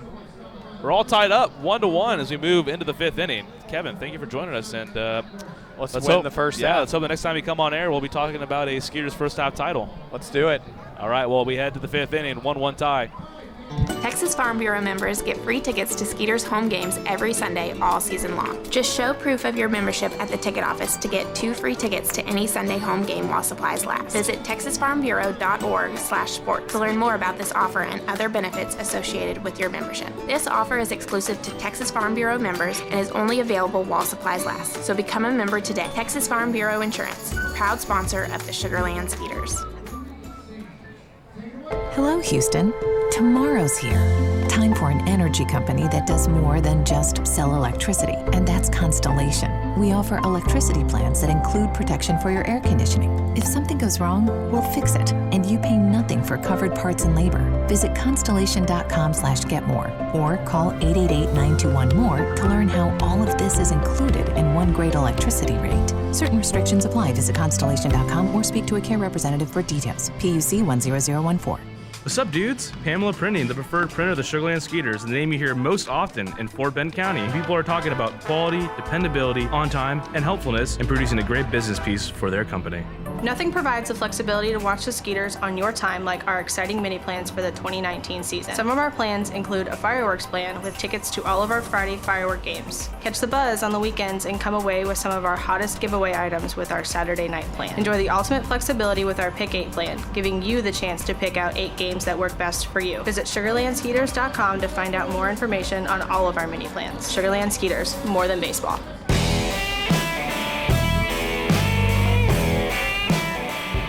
So 1-1 tie. We head to the 5th inning. Dallas Beeler returns to the bump. Doug Failing in the booth, in the building.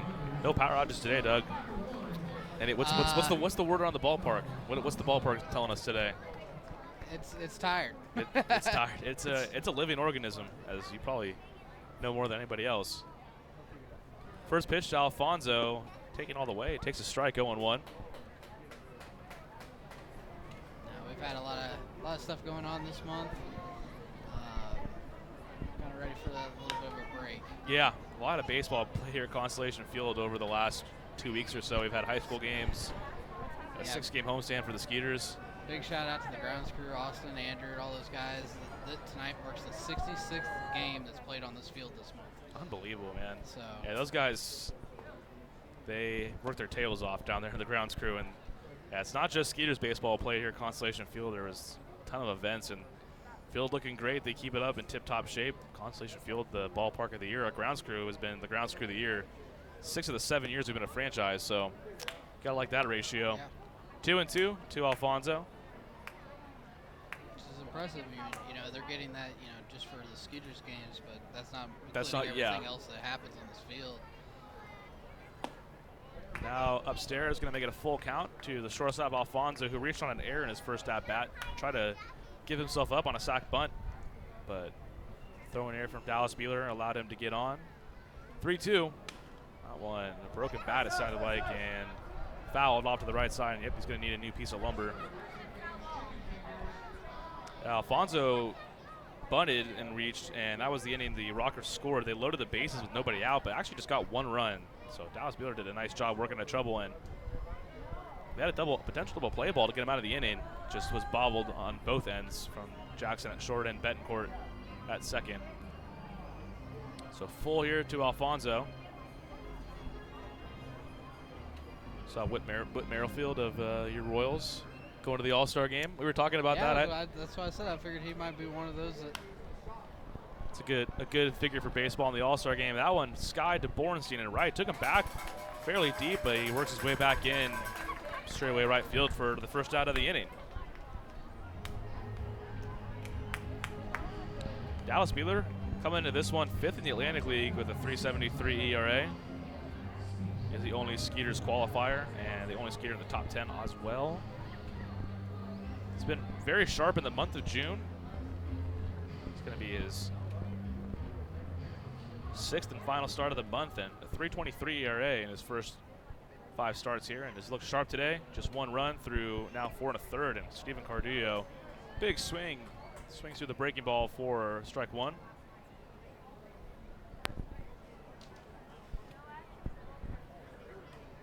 Cardillo 1 for 2, singled, and has flown out. He singled back in that 3rd inning in which the Rockers scored.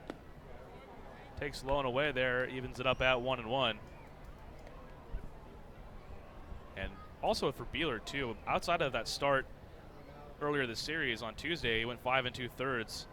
6 of his last 7 starts, he's gone at least 6 innings, which is pretty imperative, especially today. As you know, you wrap up the homestand, you got a game tomorrow in Long Island. There's no days off until the All-Star break for the Skeeters, kind of like Bill Belichick, no days off. Never a day off. So, giving the Skeeters some length, hopefully in this one, has so far. The 2-1, Cardillo jammed, fouls it first base side to even it at 2-2. Because last night Christian Bergman 3 2/3 innings. So far, Beeler ahead of that has gone 4 1/3. 6 relievers he's out of the Skeeters bullpen last night. 2-2 pitch, low and away. Makes it a full count to Cardillo.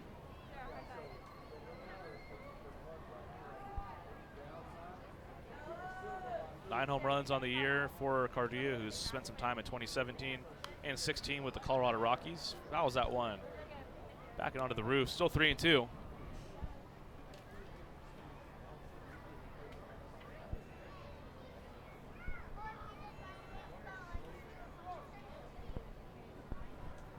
One down here in the top of the 5th inning. 1-1 tie between the Rockers and the Skeeters. The full count pitch to Cardillo, chops that, took a big swing down on a knee, fouls it toward the High Point dugout.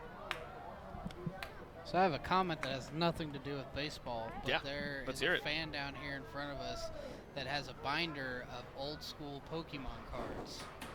Wow.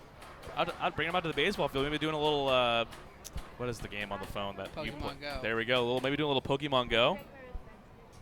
Yeah. Cardillo smokes that down the 3rd base line and out of play.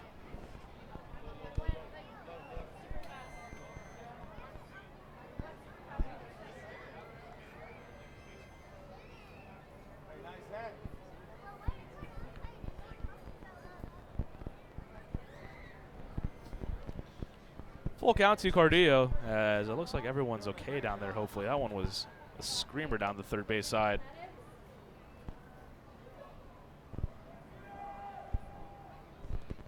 And that one in the dirt as Cardillo works a walk.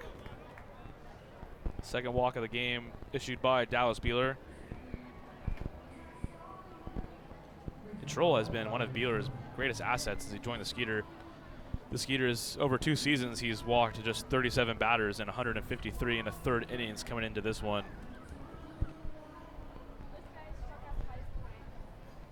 So now it's Miles Schroeder, 0 for 2, 2 strikeouts. Beeler got him to strike out with the bases loaded and nobody out in the 3rd. That was a big out and picked over there as Cardillo belly flops back into first base safely. That guy just plays the game hard, man. Cardillo, everything he does, kind of like maybe like a little Hunter Pence to him. Sometimes it looks a little unorthodox, but I mean, one thing I've noticed with him is especially when he's that bad, he just kind of finds a way to poke something out there. Yeah, he does. I mean, it's not. I mean, he has 9 home runs in the year, but he has a very good 2-strike approach. When he gets behind in the count, he's able to shorten up and just make the defense work a little bit. And more times than not, I mean, he had a single earlier in this one that was just a little bloop single into left field, kind of like to your point, Doug.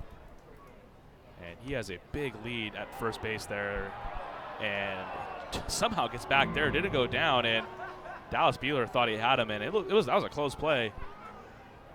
With the benefit of instant replay, maybe there was a chance he got him before he got back to the bag, but safe. Cardillo electing to take a big lead and does not dive it back. Leaning towards second base. Buehler out of the stretch, misses outside to Schroeder. 1-0.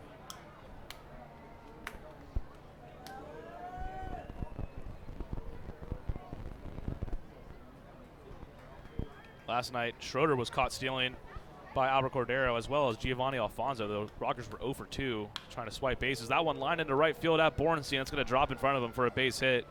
Cardillo takes a big turn but holds at second base as the throw gets by Jackson but stopped by Silverio at the third base bag. So a 1-out single from Schroeder. That puts runners on first and second with just 1 away here in the top of the 5th.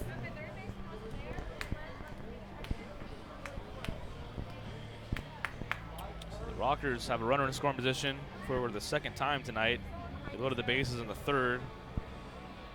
Still just a ground ball away from getting out of this game, this inning. Owen Tyler Ladendorf up. He's 0 for 2. Is struck it out and grounded to a fielder's choice. It looked like he was going to ground to an inning double play in the 3rd. Skeeters unable to turn it. 1 down here in the top of the 5th inning. That one misses low and in for a ball. 1-0. Ladendorf, 9 home runs on the year, 32 RBIs, entered with a 275 average. Those shadows are now across the mound, and Jackson, the only infielder who has to bear with them now, and then obviously left field with Beck, the sun right in his eyes. Buehler drops the curveball in there, outside corner for a strike, makes it 1-1.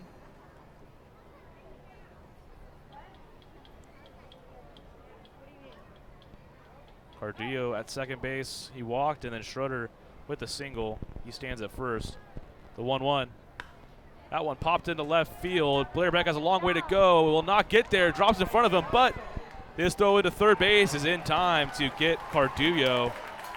Heads up play from Blair Beck. I don't know if that was intentional or not, but he certainly deked out Cardillo, who is actually kind of looks like he's got some words for his own manager, Jamie Keefe, who I guess he didn't appreciate that he wasn't able to give him a good read there. That one dropped in front of Beck, but a 7-5 put out on the fielder's choice, and that's a big-time turn of events for the Skeeters, as what would have likely been a single had Cardillo got a good read, turns into a fielder's choice.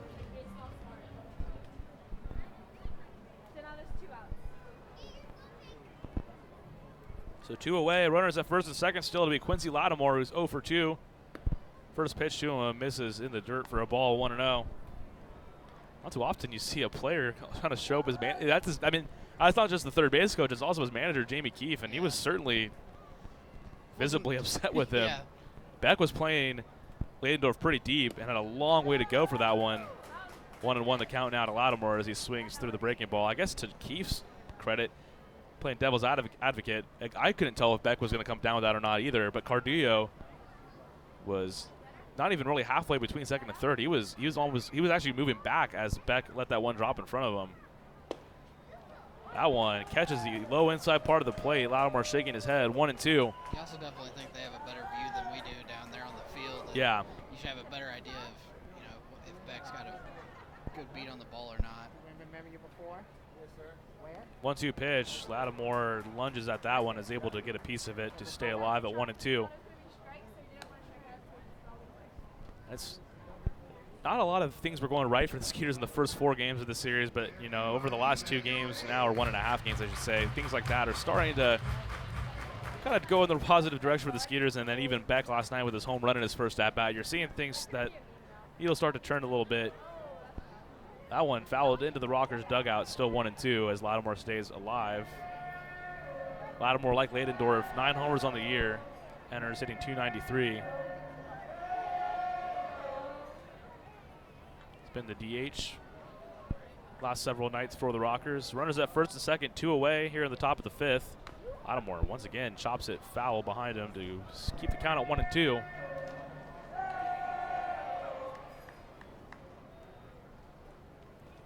It's pitch number 88 of the night for Dallas Beeler. No one up in the Skeeters bullpen at the moment.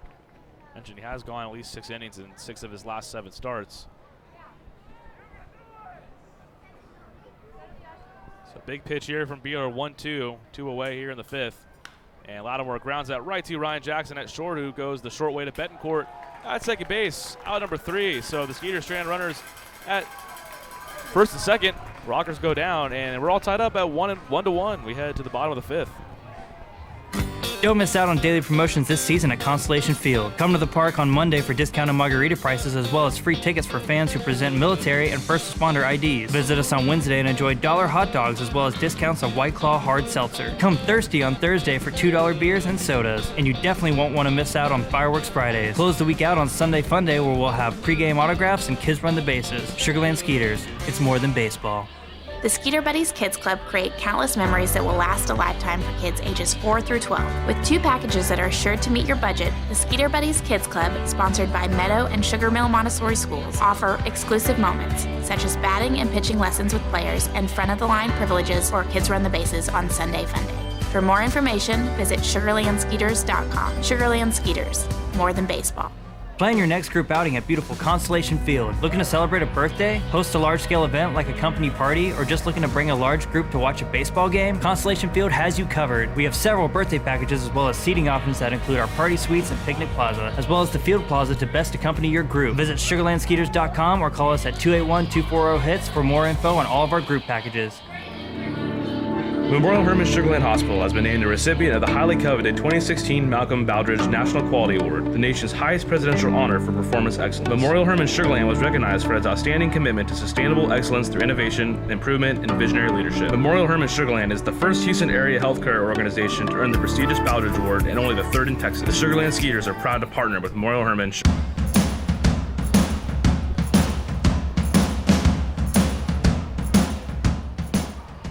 To the bottom of the 5th inning, it'll be Albert Cordero leading it off for the Skeeters, a 1-1 tie. As we get ready to wrap up this homestand. It's been a homestand that I'd remember for a good amount of time, mostly because the Skeeters were mired in a slump that I had never experienced with them, and now just my 2nd year with the team. And it busted out of that last night with the win, and then last night had a rain delay. Had some interesting occurrences, but we have reached the pinnacle here on a Sunday afternoon. Albert Cordero takes a ball outside, 1-0. Coco flew out to center field in his first at-bat. Out in front of the breaking ball there and makes it 1-1.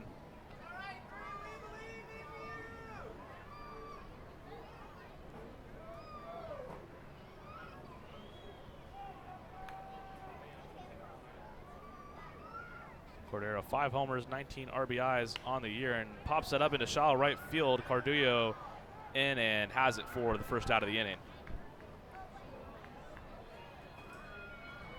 So I bring up the 9-hitter Blair Beck. Homered last night in his first at-bat. Grounded out to third, back in the 3rd inning in his first plate appearance tonight. Confusing to call it tonight because the sun is still out, and it looks like it's in the mid-afternoon. It is 7:33 here in Sugar Land, Texas. Well, you know, it's something we're not used to, it being this bright in the evening. Yeah. We've had so much cloud cover That's the very past true. several nights. Oh yeah, we made that point with Kevin because when Kevin was here, we were talking about how the shadows can play, can wreak havoc. And I was thinking, like, why did the last couple times we had 6 o'clock games. Yeah. It's been very cloudy. Even today, there's some cloud cover, but the sun's out. And 1-1 now to Beck. Got some rain this morning, but Well, not here. not in. According to Chris Hill, it does not rain here at the ballpark. Yeah. 1-1 to Beck. 2-1 now as that one's taken inside from Edwin Carl, who's still on the mound for the High Point Rockers. Pitch number 61 for Carl. He's pitching to contact, as Kevin was also talking about earlier. He doesn't Doesn't look like he blows you away with his fastball or a ton of movement. Just kind of similar to Dallas Beeler, although Dallas Beeler does have a pretty nasty sinker that he has in his arsenal. But both pitchers pitched to contact for the most part. 2-2, the count's it back. One away here in the 5th. That one taken for a ball outside. Ooh, late strike call there as Beck rung up there on the fastball, low and away. Out number 2. And speaking to that, that was just the 3rd strikeout for Beck on the evening. The other 2 came from Zach Borenstein. So 2 away, and the captain, Anthony DeJansanti, going to give it a go. 1 for 2. He doubled and came around to score in the 1st inning. It's the 1 run for the Skeeters on RBI single from Juan Silverio. 0-1 to DeJansanti.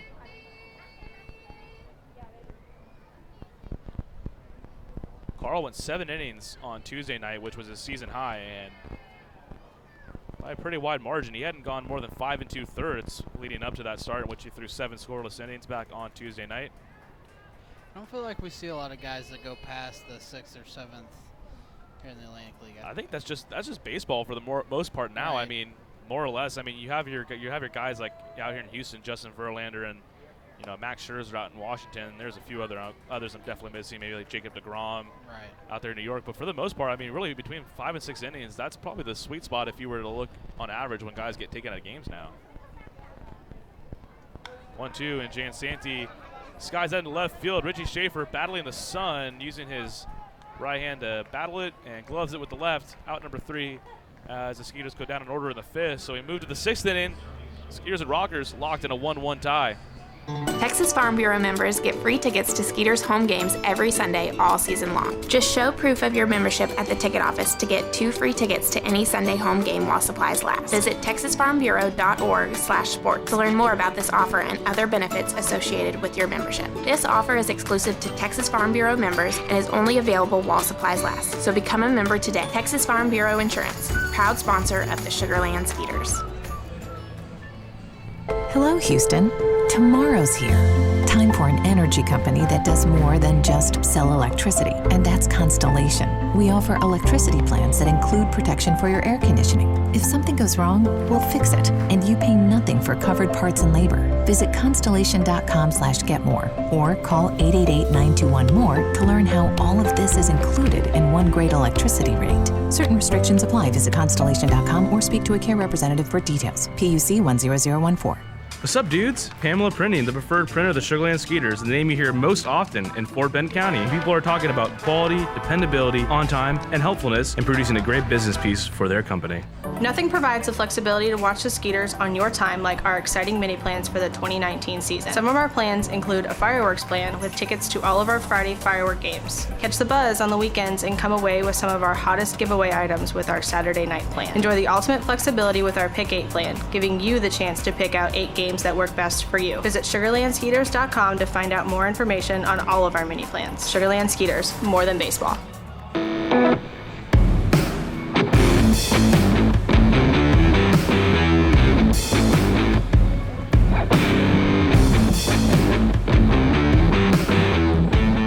We move to the 6th. It's a 1-1 tie. Dallas Beeler back out for the Skeeters.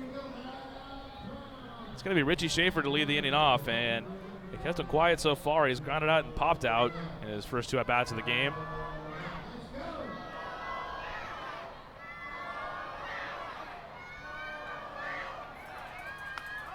Schaefer on the first pitch to get him to pop up again right at Javier Betancourt. 2 hands for safety. He makes the play. Out number 1. That is big time right there from Dallas Beeler as he has continued to silence, really been the hottest bat in this Rockers lineup.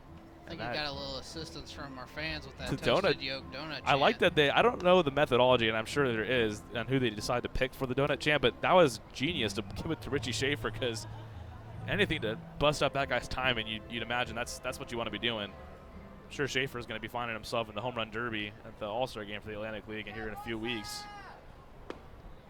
First pitch to Rosa, the first baseman, in for a strike, 0-1. Rosa has reached twice, has singled and walked in his first 2 plate appearances.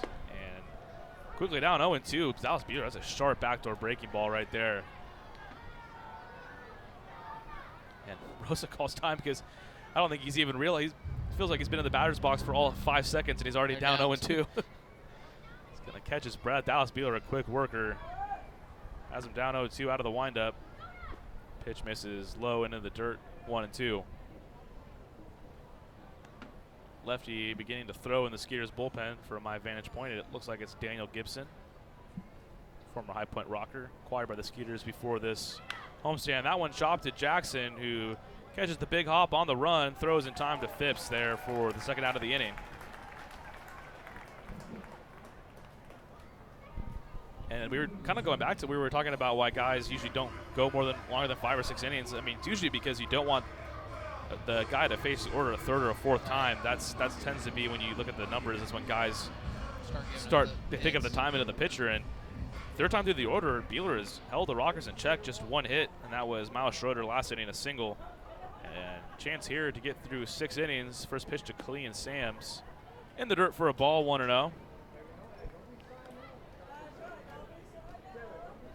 How much does pitch count play a factor in these? Oh, absolutely. As we get at the professional level.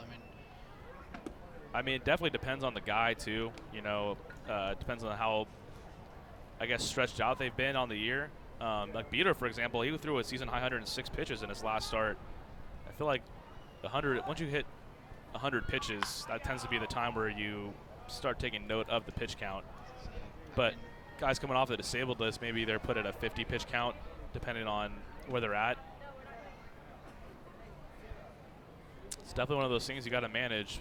It normally seems like the idea if they hit 100, it's time to go, regardless of where they're at in the game or how it's going.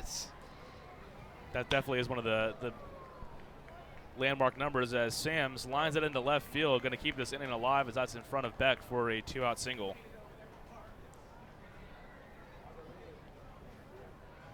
Two away, it'll be the catcher Matthew Jones. He's singled in 2 at-bats today, 1 for 2. Well, then you had, back in like the 60s and 70s, and I guess even maybe in the 80s too, you'd have a 5-man rotation and your starter, if you didn't go 9 innings, that was odd. Yeah. Guys were, now 200 innings is kind of like, that's the benchmark more or less of like a pretty strong longevity of a season. Guys were getting 300 innings at ease back in those days. 1-0 to Matthew Jones.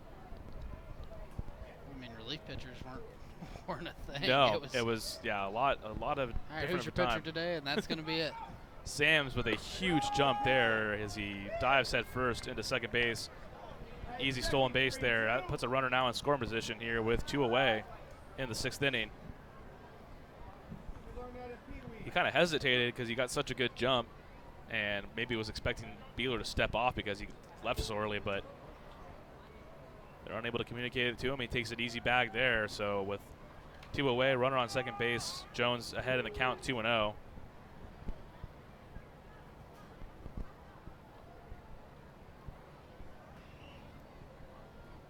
Second stolen base on the year for Sams, 2 for 2.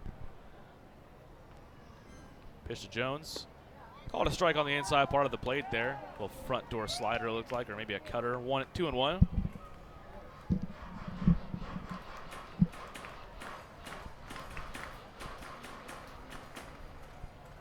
High Point 1 for 4 today with runners in scoring position. See if they can make it 1 for 5. Beeler, 2-1 pitch. Just a bit inside there. Called a ball, 3-1 to Jones.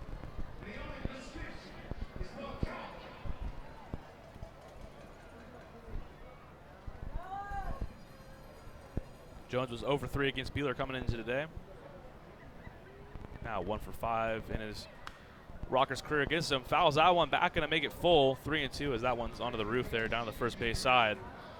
And now it looks like we got cloud cover, so those shadows are, I guess, no longer a factor, which is good because Skeeters are on defense, so helps out just a bit for Blair Beck out there in left field. Big pitch here, full count. Matthew Jones up at the dish. Khalil Sams at second base. It's a 1-1 tie here in the top of the 6th. Swung on a miss, big time hook there from Beeler. Gets Jones out in front. Strands the runner at second base. We head to the bottom of the 6th. Skeeters and Rockers tied at 1-1. Hello, Houston. Tomorrow's here. Time for an energy company that does more than just sell electricity, and that's Constellation. We offer electricity plans that include protection for your air conditioning. If something goes wrong, we'll fix it, and you pay nothing for covered parts and labor. Visit constellation.com/getmore or call 888-921-MORE to learn how all of this is included in one great electricity rate. Certain restrictions apply. Visit constellation.com or speak to a care representative for details. PUC 10014. What's up, dudes? Pamela Printing, the preferred printer of the Sugarland Skeeters, the name you hear most often in Fort Bend County. People are talking about quality, dependability, on time, and helpfulness in producing a great business piece for their company. Nothing provides the flexibility to watch the Skeeters on your time like our exciting mini plans for the 2019 season. Some of our plans include a fireworks plan with tickets to all of our Friday firework games. Catch the buzz on the weekends and come away with some of our hottest giveaway items with our Saturday night plan. Enjoy the ultimate flexibility with our Pick 8 plan, giving you the chance to pick out 8 games that work best for you. Visit SugarlandSkeeters.com to find out more information on all of our mini plans. Sugarland Skeeters, more than baseball. At CertaPro Painters, we know that finding the right team for your painting project can be overwhelming. We want you to have the best experience as we help your home or business come to life. We strive to deliver on our promise of care and quality. With our professionals by your side, the process will be easy and convenient, leaving you time for what matters most, like watching the Skeeters. Visit CertaPro.com today to book your free estimate. That's CertaPro with a C, C-E-R-T-A Pro.com. We do painting, you do life. Don't miss out on daily promotions this season.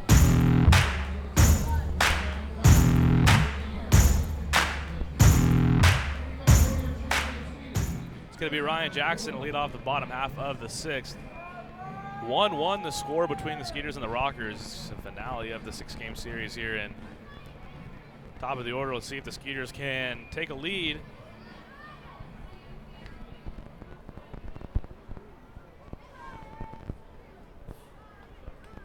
It was this part of the order that got the job done in the first inning. Anthony Jansanti doubled and came around to score on a Juan Silverio single. First pitch to Jackson is up for a ball, 1-0. Jackson 0 for 1 today, has grounded out and has also walked. Cut the night off last night as Jason Martinson was the shortstop. Evan Carl still on the mound for the Rockers and misses low and in there, 2-0.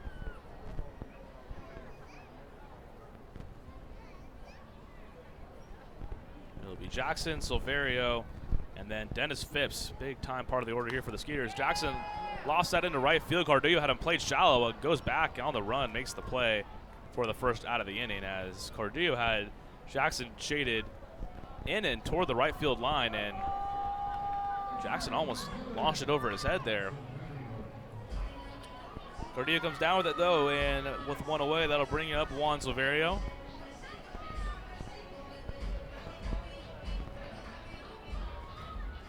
This is a high-stakes game for both teams. The Skeeters with a 2.5-game lead now over the Revolution.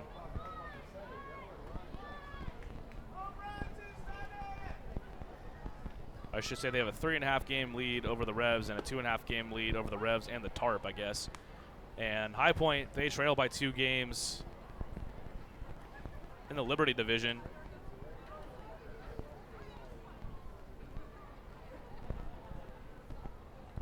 Somerset with a 3-2 win, though, so they have a chance to lower that to just 1 game.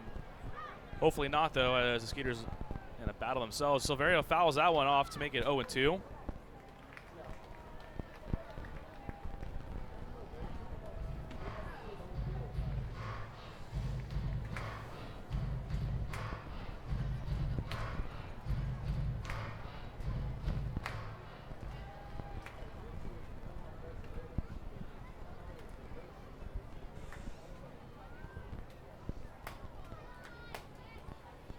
Silverio chops that to the third baseman, Schroeder, who on the run. High throw to Rosa, but is able to keep his foot on the bag for out number 2.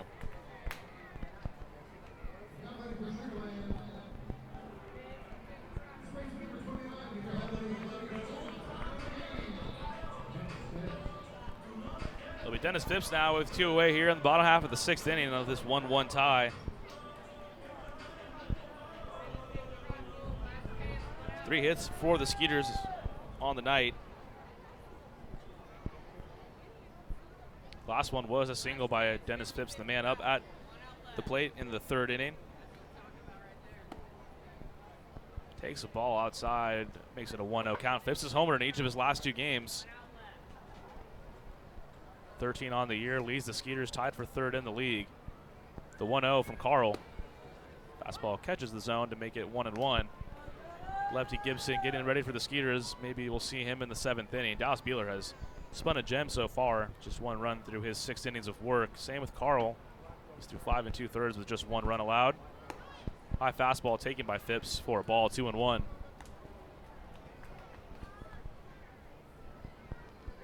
Skeeters have already gotten to Carl more than they did on Tuesday night, though. Just 2 hits, and they did not score a run. And so far tonight, 3 hits. The RBI single from Juan Saverio.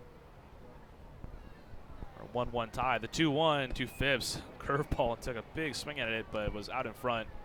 So that'll even it up at 2-2 with 2 away.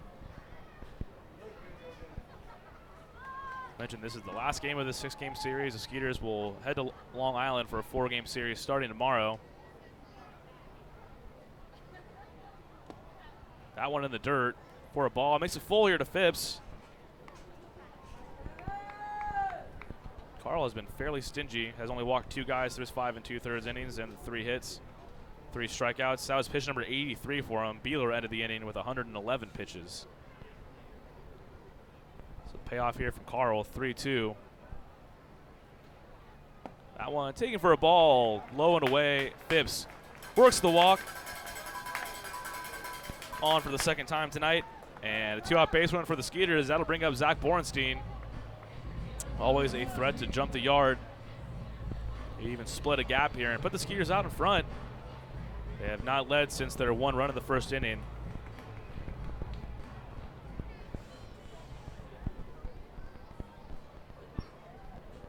Did score first, though, tonight. And as the metrics are good, 18-8 when they score first. Then the first pitch to Borenstein, in for a strike, 0-1. And the Skeeters have been pretty good about outscoring opponents later in the ball game. Usually the 4th and 5th inning, those have been the 2 roughest innings for the Skeeters as far as run differential go, but they've outscored opponents 36-31 in the 8th inning. And Borenstein lines it into left field for a base hit. By the diving there of Richie Schaefer, that went through his legs and ended all the way to the wall. Phipps rounding 3rd, he's gonna score. And the Skeeters take a 2-1 lead. Richie Schaefer unable to corral the line drive from Zach Borenstein and went all the way to the wall. And Dennis Phipps never stops running. We'll see how that one is scored, but no matter for the moment, a 2-1 lead for the Skeeters with 2 away in the bottom of the 6th inning.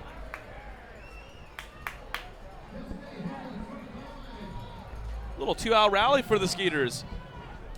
Dennis Phipps with the 2-out walk, and then Zach Borenstein drives him in with the RBI double. And Borenstein hit that ball incredibly hard, and Richie Schaefer tried to dive to corral it and stop it, but while he dived, the ball went through his legs. And that one hurts the Rockers, but benefits your Skeeters right there. Chris Parsons hopping onto the mic. I got it on right this time. There, yeah, you were. You put it on like completely backwards early yesterday. It was late last night. Yeah, it was. We were here until past 11 o'clock, but it was all good because it was a Skeeters win, and now they're up 2-1 here in the 6th inning. Chance to add on a bit now. Zach Borenstein still at second base with 2 away, and the first pitch to Martinson is low away for a ball. Really nice night at the ballpark tonight. Yeah, it's cooled down a lot. Afternoon showers. Good crowd made things nice and cool, and yeah, great crowd on hand. I like these 6 o'clock Sunday starts. I feel like that helps people out as far as bearing the heat. That one, outside strike there, low and away, 1-1. I mean, you think and families can go to do their church. Yep. They can go to lunch and then relax and then come out to the ballpark for some baseball. Well, so I mean, you've seen perfect. I don't know if you've seen some of the pictures from Globe Life Field this year from some of their day games. It's not pretty, and that's why they're obviously building a new stadium out there to combat some of that. That one, another outside strike, 1-2 down to Martinson. I would not want to sit in a metal chair after a 100-degree day. That's asking a lot, even from your most faithful fans. Although it's a beautiful ballpark up there. It's kind of a shame that it has to go down so quickly, but probably for the best. Put a roof on that thing and make it a little more hospitable. 1-2 now to Martinson. Bornstein on second. Skeeters leading 2-1. That one in the dirt. Scooped up by Matthew Jones. Evens the count at 2-2. Martinson had an RBI last night, an RBI single. Find the hole here. He's got a good beat on another RBI.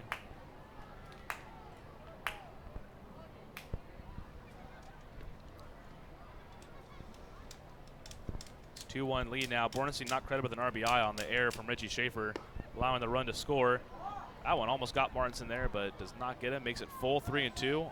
Javier Betancourt on deck if this inning were to extend for another batter. Bornstein's opposite field power, I mean, even when he doesn't leave the yard, you can see it there. I mean, that ball got on Schaefer in a hurry, forcing him to try to dive and corral it, but through the wickets. Let Dennis Phipps score, and now the payoff pitch to Jason Martinson from Carl. Check swing, did he go? No, says the first base umpire, and it's Jason Martinson aboard with a 2-out walk. Second walk of the game for Martinson. And keeps the inning alive.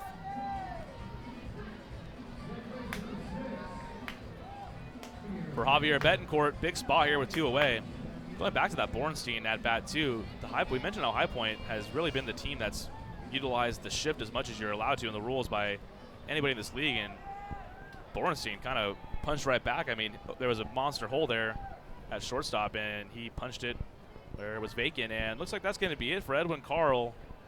He got through 5 2/3 innings, and the walk to Phipps, then the run scoring hit by Zach Bornstein has put the Skeeters up 2-1. It's going to be a new pitcher on the mound for High Point. Edwin Carl giving the ball up to his manager there. We'll tell you all about the new pitcher for the Rockers here. It's 2 away, bottom of the 6th inning. Skeeters leading High Point 2-1. Hello, Houston. Tomorrow's here. Time for an energy company that does more than just sell electricity, and that's Constellation. We offer electricity plans that include protection for your air conditioning. If something goes wrong, we'll fix it, and you pay nothing for covered parts and labor. Visit constellation.com/getmore or call 888-921-MORE to learn how all of this is included in one great electricity rate. Certain restrictions apply. Visit constellation.com or speak to a care representative for details. PUC 10014. What's up, dudes? Pamela Printing, the preferred printer of the Sugarland Skeeters, the name you hear most often in Fort Bend County. People are talking about quality, dependability, on time, and helpfulness in producing a great business piece for their company. Nothing provides the flexibility to watch the Skeeters on your time like our exciting mini plans for the 2019 season. Some of our plans include a fireworks plan with tickets to all of our Friday firework games. Catch the buzz on the weekends and come away with some of our hottest giveaway items with our Saturday night plan. Enjoy the ultimate flexibility with our Pick 8 plan, giving you the chance to pick out 8 games that work best for you. Visit SugarlandSkeeters.com to find out more information on all of our mini plans. Sugarland Skeeters, more than baseball. At CertaPro Painters, we know that finding the right team for your painting project can be overwhelming. We want you to have the best experience as we help your home or business come to life. We strive to deliver on our promise of care and quality. With our professionals by your side, the process will be easy and convenient, leaving you time for what matters most, like watching the Skeeters. Visit CertaPro.com today to book your free estimate. That's CertaPro with a C, C-E-R-T-A Pro.com. We do painting, you do life. Don't miss out on daily promotions this season at Constellation Field. Come to the park on Monday for discounted margarita prices as well as free tickets for fans who present military and first responder IDs. Visit us on Wednesday and enjoy $1 hot dogs as well as discounts on White Claw hard seltzer. Come thirsty on Thursday for $2 beers and sodas. And you definitely won't want to miss out on fireworks.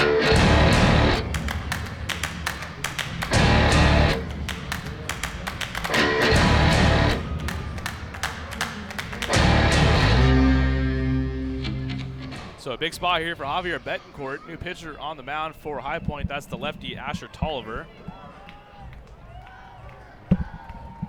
Tolliver on the year, 5-0 at .39 ERA. He's been a very effective reliever out of the middle of this High Point bullpen, and it's going to be Betancourt with runners on first and second here. Bornstein on second, Jason Martinson on first. Skeeters up ahead 2-1 right now. Big spot, big game for both teams as they're both in playoff races respectively. I want to call it strike to Betancourt.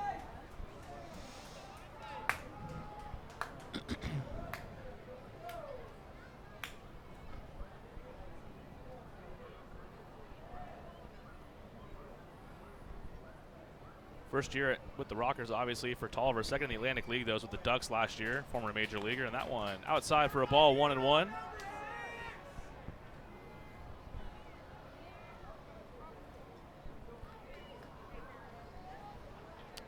Tolliver picked up the win back on June 26th through a scoreless inning and the win for the Rockers.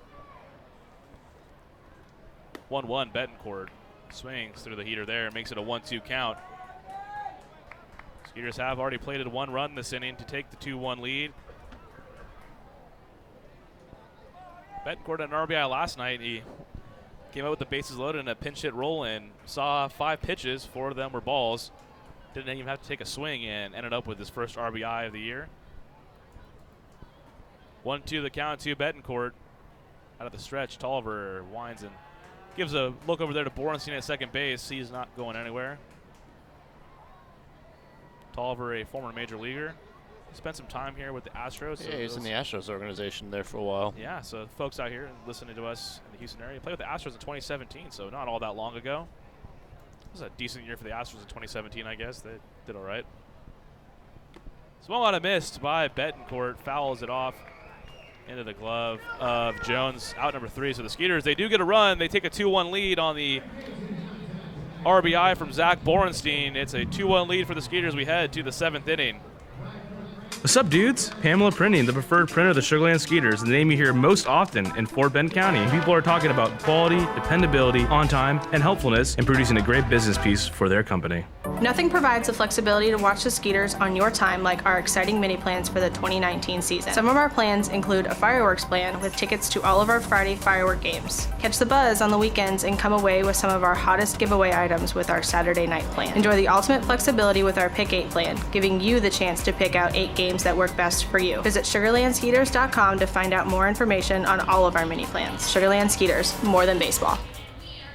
At CertaPro Painters, we know that finding the right team for your painting project can be overwhelming. We want you to have the best experience as we help your home or business come to life. We strive to deliver on our promise of care and quality. With our professionals by your side, the process will be easy and convenient, leaving you time for what matters most, like watching the Skeeters. Visit CertaPro.com today to book your free estimate. That's CertaPro with a C, C-E-R-T-A Pro.com. We do painting, you do life.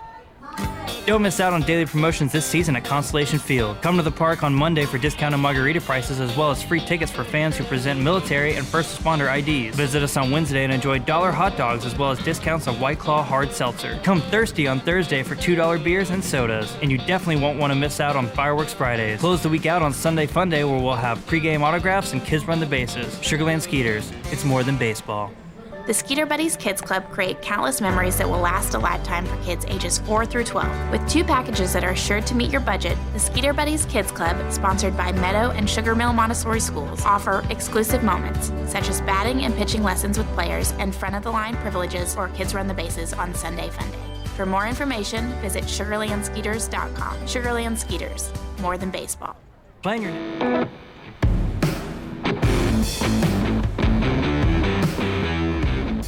2-1 lead for the Skeeters. It's the 7th inning now. Lefty Daniel Gibson, the former High Point Rocker, now with the Skeeters coming on in relief of Dallas Beeler, who threw 6 innings, allowed just the 1 run on 5 hits, in line for the win. But for Daniel Gibson, 2 innings pitched so far for the Skeeters, both coming in this series. Both were scoreless innings, has struck out a batter and walked a batter in his 2 innings pitched. Pitched last night through a scoreless inning. It was a cavalry of relief pitchers for the Skeeters that went in the game last night. It's not going to need to be the same way, hopefully, tonight, as Dallas Beeler gave him 6 strong innings of work. And now you put yourself in a spot where you got maybe Nick Rumbelow coming up and Matt West and Matt Ramsey, all guys that locked and loaded and ready to go. First to face Gibson's going to be Giovanni Alfonso. Reached on an error 0 for 2 today. First pitch. Called strike at the knees from Gibson. Little rumblings from the High Point dugout. Didn't like that call, but you can't mistake that voice. The big gravelly voice of Frank Viola's sweet music. Kind of has a little Charles Barkley in his voice. You can very distinguished. That's terrible. Terrible. Yeah, that's exactly what he said. So is my impression. That was not as good, but still great. because it was still a strike, so that's all that matters. 0-2 now as Alfonso fouls that one toward his own dugout.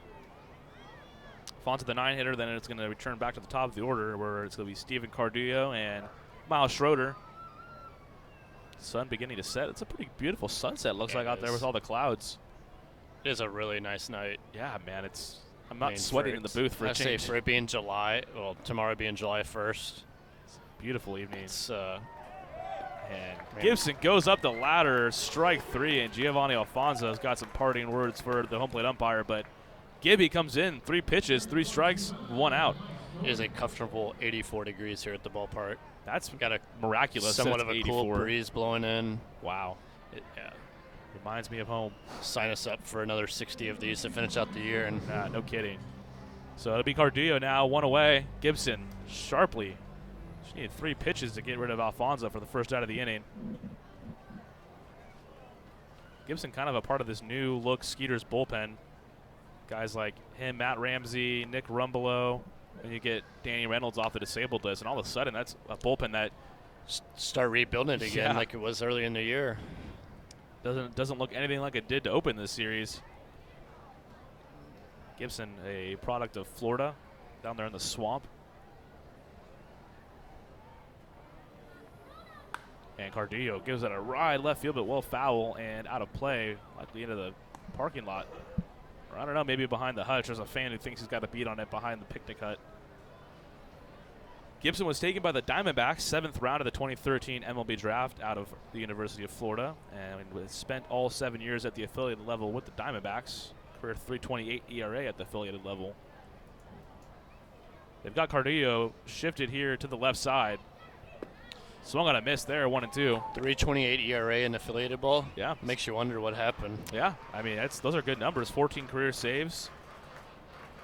Also, right there, heads-up play by Ryan Jackson. Javier Betancourt was lined up almost beyond the shift line. I actually don't know if he was beyond it or was on it, and Jackson kind of motioned with his glove like, get behind the line. And for a guy that has not played in this league up until last night, easy to forget the rules, that chalk line there. So what is the rule if a player's on that side when the pitch happens? So it works as, I've gotten clarification on this, it works like a balk. So let's say that Cardillo maybe hit a ball into the gap, he could take the double. And then if, let's say that he popped out or swung on a miss, it's a dead ball and it's a ball. So that's the way it's supposed to work. You've only seen it called one time this year. I was back on opening day with James Loney. One outside, gonna make it full for Gibson here.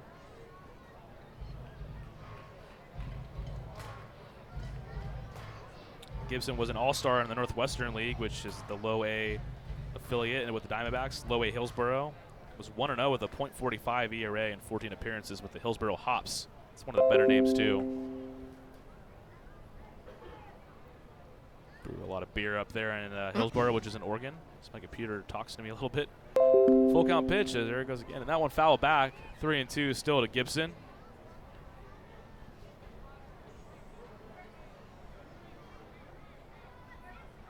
Cardillo putting together another long at bat. It's kind of been his thing this series. It's going to be pitch number 8, and he's taken plenty of time to get back in the batter's box here.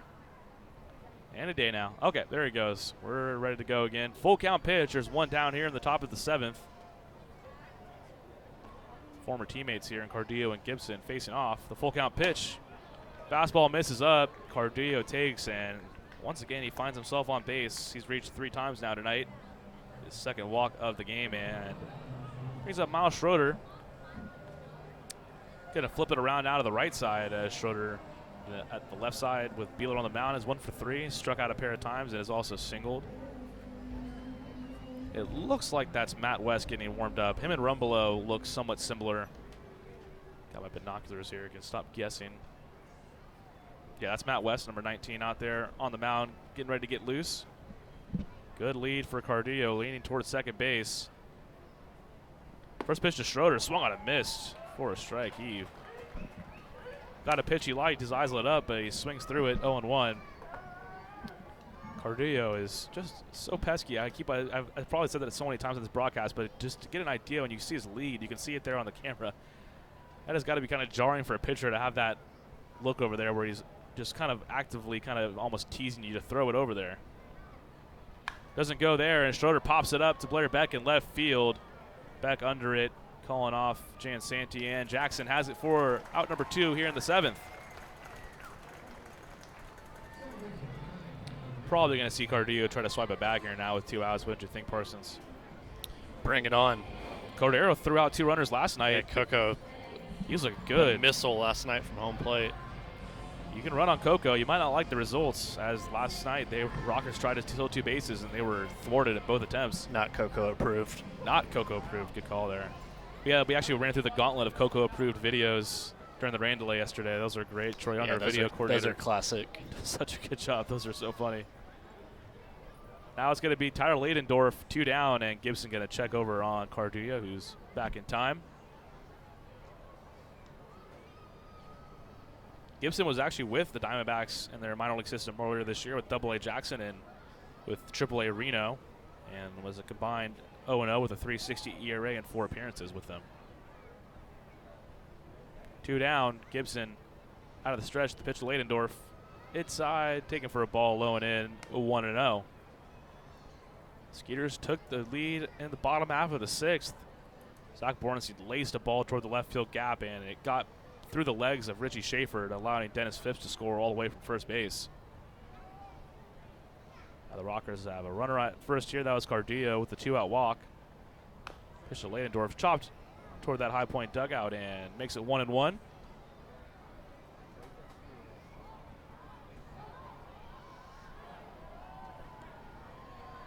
Skeeters, after tonight, the next time they're going to be home, it's going to be mid-July, July 12th. We open up a 6-game series against the Long Island Ducks. It'll be the last time the Ducks come to Sugar Land this year. It's kind of weird because I know the last couple of years that had been the last series of the season when they came out here. Should be a fun homestand. Ladendorf got out in front, misses that one. Friday night, you got Christmas in July. Yeah. Team wearing ugly sweaters. I love the uniforms this year. We'll have a Swatson Christmas Story bobblehead. And then the next night, my favorite night, one of my favorite nights, Parrot Head Night. Oh, Jimmy wow. Buffett. Yeah, that's team will be wearing Parrot Head tropical jerseys. They're also have they're green this year, right? Green and blue. Correct. We'll have jersey giveaway that night as well. So first 2,000 fans coming out to both of those. Nicely done. That's going to be out. Like you said, a very good homestand. Team comes back here in mid-July. Fastball upstairs, taking 2-2 to Ladendorf. Yeah, those are two of the big time jerseys we wear during the year. And one homestand, you got the Parrot Head Night, and then you got Christmas in July, and then that Swatson bobblehead with the Christmas Story themed Swatson's giveaway. That I've seen that bobblehead. It's pretty sharp. Yeah, you're gonna want that in your collection. 2-2 pitch, skied out to center field. The captain Anthony Giansanti is under it.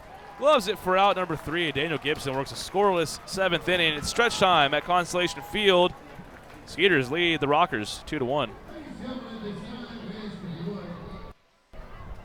Company that does more than just sell electricity, and that's Constellation. We offer electricity plans that include protection for your air conditioning. If something goes wrong, we'll fix it, and you pay nothing for covered parts and labor. Visit constellation.com/getmore or call 888-921-MORE to learn how all of this is included in one great electricity rate. Certain restrictions apply. Visit constellation.com or speak to a care representative for details. PUC 10014.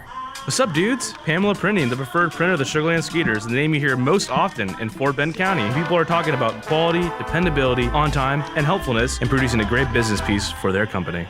Nothing provides the flexibility to watch the Skeeters on your time like our exciting mini plans for the 2019 season. Some of our plans include a fireworks plan with tickets to all of our Friday firework games. Catch the buzz on the weekends and come away with some of our hottest giveaway items with our Saturday night plan. Enjoy the ultimate flexibility with our Pick 8 plan, giving you the chance to pick out 8 games that work best for you. Visit SugarlandSkeeters.com to find out more information on all of our mini plans. Sugarland Skeeters, more than baseball. At CertaPro Painters, we know that finding the right team for your painting project can be overwhelming. We want you to have the best experience as we help your home or business come to life. We strive to deliver on our promise of care and quality. With our professionals by your side, the process will be easy and convenient, leaving you time for what matters most, like watching the Skeeters. Visit CertaPro.com today to book your free estimate. That's CertaPro with a C, CERTA Pro.com. We do painting, you do life. Don't miss out on daily promotions this season at Constellation Field. Come to the park on Monday for discounted margarita prices as well as free tickets for fans who present military and first responder IDs. Visit us on Wednesday and enjoy $1 hot dogs as well as discounts on White Claw hard seltzer. Come thirsty on Thursday for $2 beers and sodas. And you definitely won't want to miss out on Fireworks Fridays. Close the week out on Sunday Fun Day where we'll have pregame autographs and kids run the bases. Sugarland Skeeters, it's more than baseball. The Skeeter Buddies Kids Club create countless memories that will last a lifetime for kids ages 4 through 12. With 2 packages that are sure to meet your budget, the Skeeter Buddies Kids Club, sponsored by Meadow and Sugar Mill Montessori Schools, offer exclusive moments, such as batting and pitching lessons with players and front-of-the-line privileges or Kids Run the Bases on Sunday Fun Day. For more information, visit SugarlandSkeeters.com. Sugarland Skeeters, more than baseball. Plan your next group outing at beautiful Constellation Field. Looking to celebrate a birthday, host a large-scale event like a company party, or just looking to bring a large group to watch a baseball game? Constellation Field has you covered. We have several birthday packages as well as seating options that include our party suites and picnic plaza, as well as the field plaza to best accompany your group. Visit SugarlandSkeeters.com or call us at 281-240-HITS for more info on all of our group packages. Memorial Hermann Sugarland Hospital has been named a recipient of the highly coveted 2016 Malcolm Baldrige National Quality Award, the nation's highest presidential honor for performance excellence. Memorial Hermann Sugarland was recognized for its outstanding commitment to sustainable excellence through innovation, improvement, and visionary leadership. Memorial Hermann Sugarland is the first Houston area healthcare organization to earn the prestigious Baldrige Award and only the 3rd in Texas. The Sugarland Skeeters are proud to partner with Memorial Hermann Sugarland.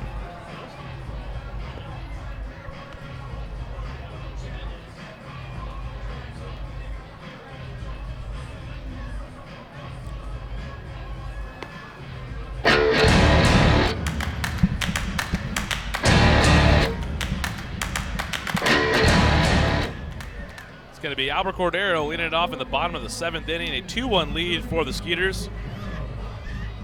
Asher Tolliver back on the mound for the Rockers. He has been mighty sharp this year.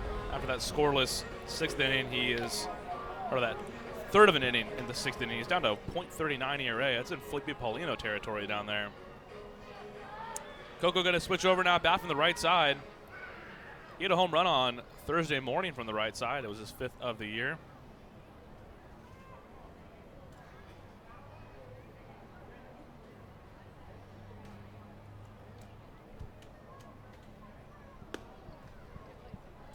First pitch to Cordero is outside for a ball, 1-0.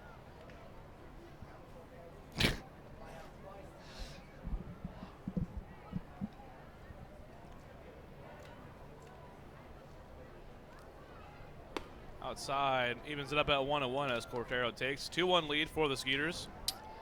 Yeah, that next homestand coming up, starting off the second half. Yeah. Started off strong with 2, we already talked about the giveaways, but 2 strong giveaways. I think the second half giveaways. Get my coffee delivery here. Personal service over here. And Coco squares that one up and lines it well foul. Yeah, the giveaways the second half of the season, they're definitely collector's items. Ones you're going to want to get. None more so possibly than the Deacon bobblehead we're giving away. Deacon Jones bobblehead August 3rd. We got Swatson 2 weeks later, Star Wars bobblehead. We got a special giveaway last homestand of the year. More details to come later. We can't divulge those. Yeah. Let me tell you, though, that's going to be another really special giveaway, too. More. Cordero lines it into the gap into right center. That's down for a single as Sams collects it. Leadoff single for Albert Cordero gets us going in the bottom of the 7th inning. But yeah, remember last year the Skeeters started off the second half with the 7-game sweep of the Road Warriors. That kick-started that was 2 straight Freedom Division titles. I'd love to come out with a 6-game sweep of Long Island. We might have lost 8 in a row, but we're back and we mean business. And by that time, you'd hope that you don't lose any more players due to contract purchases. And then not only do you not lose any players, maybe guys like Kevin Comer and Jabari Henry give them some more time to get healthy, because Kevin Comer was probably the heaviest. Cannot speak. He was used a lot out of the Skeeters bullpen.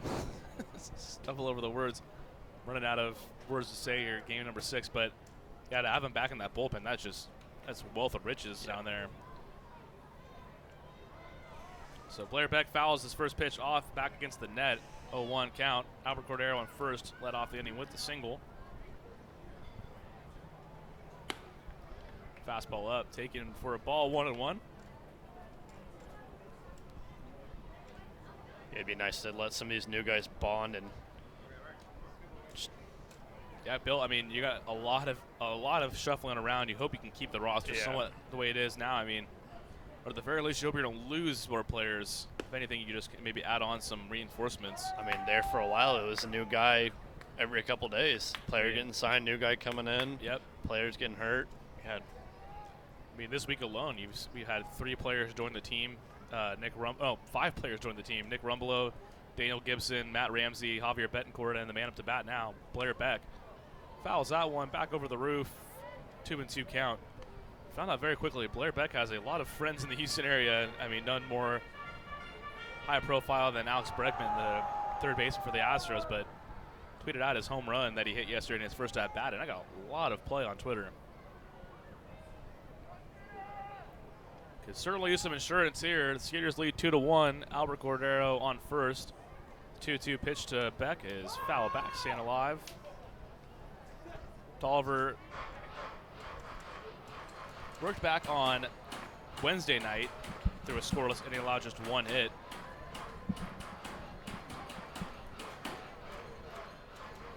He's gone 5-0. It's just, I guess, coming in at the right times to garner decisions. And he picked up the win on that Wednesday night game here in Constellation Field. 2-2, and Beck, once again, fouling it back, staying alive. You got to imagine it's, I mean, you know, he had the home run in his first at-bat, but going from the Frontier League now to facing Asher Tolliver in the big leagues as early as 2017, that's, you could see maybe he's having a little bit of trouble squaring it up and getting his timing down, which, understandable. Have we found out whose stuff he's using yet? Or did his bags make it? I meant to ask that question as Brandon MacArthur, our switcher's going to be mad at me because we were both curious. Maybe he's good buddies. He's using Bregman's stuff. Very possible. I mean, you got to think that might be a possibility. And I mean, they're about the same height. Beck pops out there to center field for out number 1. Oh, yeah, that's a good point, though, Parsons. I mean, it very well could be his stuff. Hey, Bregman, my stuff got lost. Hook me up. Not a bad phone a friend to have there when you need baseball equipment. So it'll be Anthony Giansanti, 1 down. G with a double back in the top of the first, or bottom of the first. Only extra base hit so far for the Skeeters tonight. Find a gap here. Maybe Coco comes around to score. Tolliver's first pitch, and he chops it foul against the padding down there on the third base side.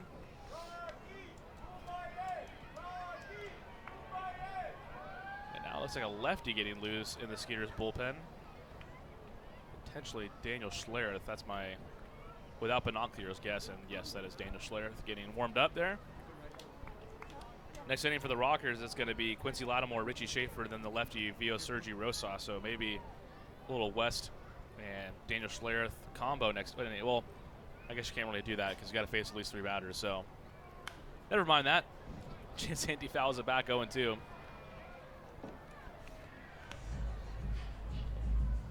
As we saw last homestand, though, you could try to pull a fast one and almost get away with it. Skeeters almost did with New Britain in town.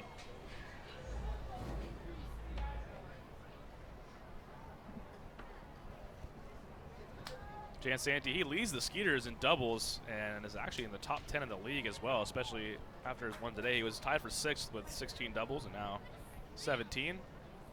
0-2. Giansanti lines that through the right side, base hit. Albert Cordero will get into second base. Skeeters got runners at first and second now with just 1 away.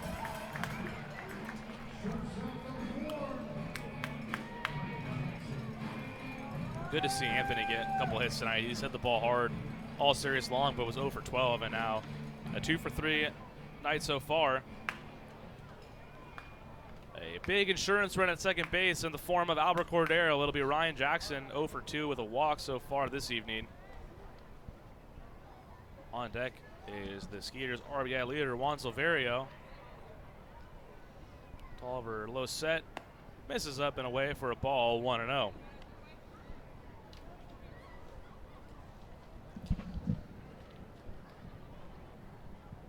Jackson hit a .265 against lefties, 4 of his 10 RBIs.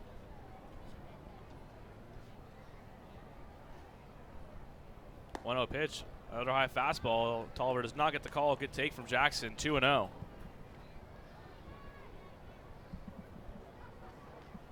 Seventh and 8th innings, that's when the Skeeters offense is at its most potent state. after the tough stretch there's not too many innings where they've been outscoring their opponents, but the 8th inning has been their best inning in that regard. 2-0 pitch. Jackson swings through it, makes it 2-1. They've been outscored in the 7th inning, 32-35, but in the 8th inning, 36-31. Then the 9th inning, they've outscored teams 19-15.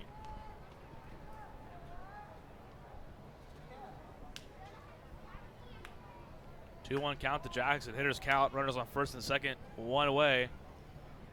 Jackson swings and fouls the fastball into the glove of Matthew Jones. Evens at 2-2. Tolliver with the Baltimore Orioles in 2016 and then with the Astros in 2017. It was a 5th-round pick in 2009 out of Oklahoma City University by the Baltimore Orioles.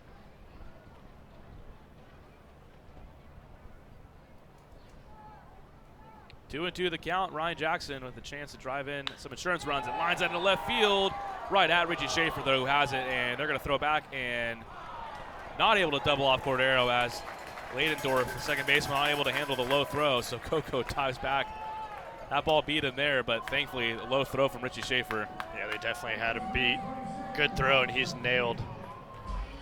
Schaefer, who's had some difficulties out there tonight. He let the ball get through his legs off the bat of Zach Bornstein. That allowed the go-ahead run to score last inning, and unable to turn the double play there. A good throw. Likely would have had Cordero by a few steps, but new life for the Skeeters. Let's see if they can make it count. Juan Silverio has an RBI single already today. 36 RBIs on the year. Can he make it at least 37? Or maybe make it 39? 3-run tater here would be mighty nice. Are you calling it? No, I'm not going to call it. But maybe like a nice ball in the right center field gap. Stephen Cardillo playing him very shallow in right field. He's trusting, I guess, his range to get back on a baseball rather than come in on it.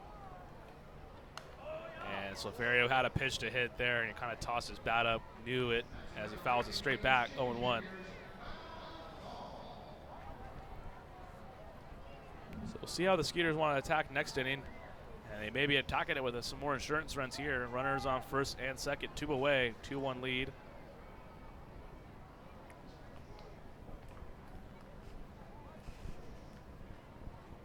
Silverio just 220 against lefties this year. That one misses low and inside, 1-1. Surely Juan will be a representative at the All-Star game for his Skeeters. And you have to imagine if there was any doubt over his last 4 games, he's hit .467, now on a 5-game hitting streak with his first inning single. And then now he's started all 64 games. He leads the Atlantic League in games started, and I think there's something to be said about that, especially when you're hitting .293, 8 homers, 36 RBIs. You're not just taking up a spot in the lineup. He's been very productive. That one outside makes it 2-1. Dennis Phipps on deck, a formidable figure. Already has 1 grand slam this year. Could he be coming up with the bases loaded again? We shall see. He got some new bats, so. Oh, he told me yesterday he really loves them. New bat? Yeah, I mean, no kidding. He wants to order a couple more. I can't blame him. He's hit home run in each of his last 2 games and up to 13 on the year. He's swinging a hot stick. 2-1 to Silverio. That one well outside. The breaking ball misses. Makes it 3-1. Yeah, whatever bats he's using, I'd say, yeah, maybe double down, maybe get a few more of those things. Now, Matthew Jones got to go over signs with Tolliver real quickly.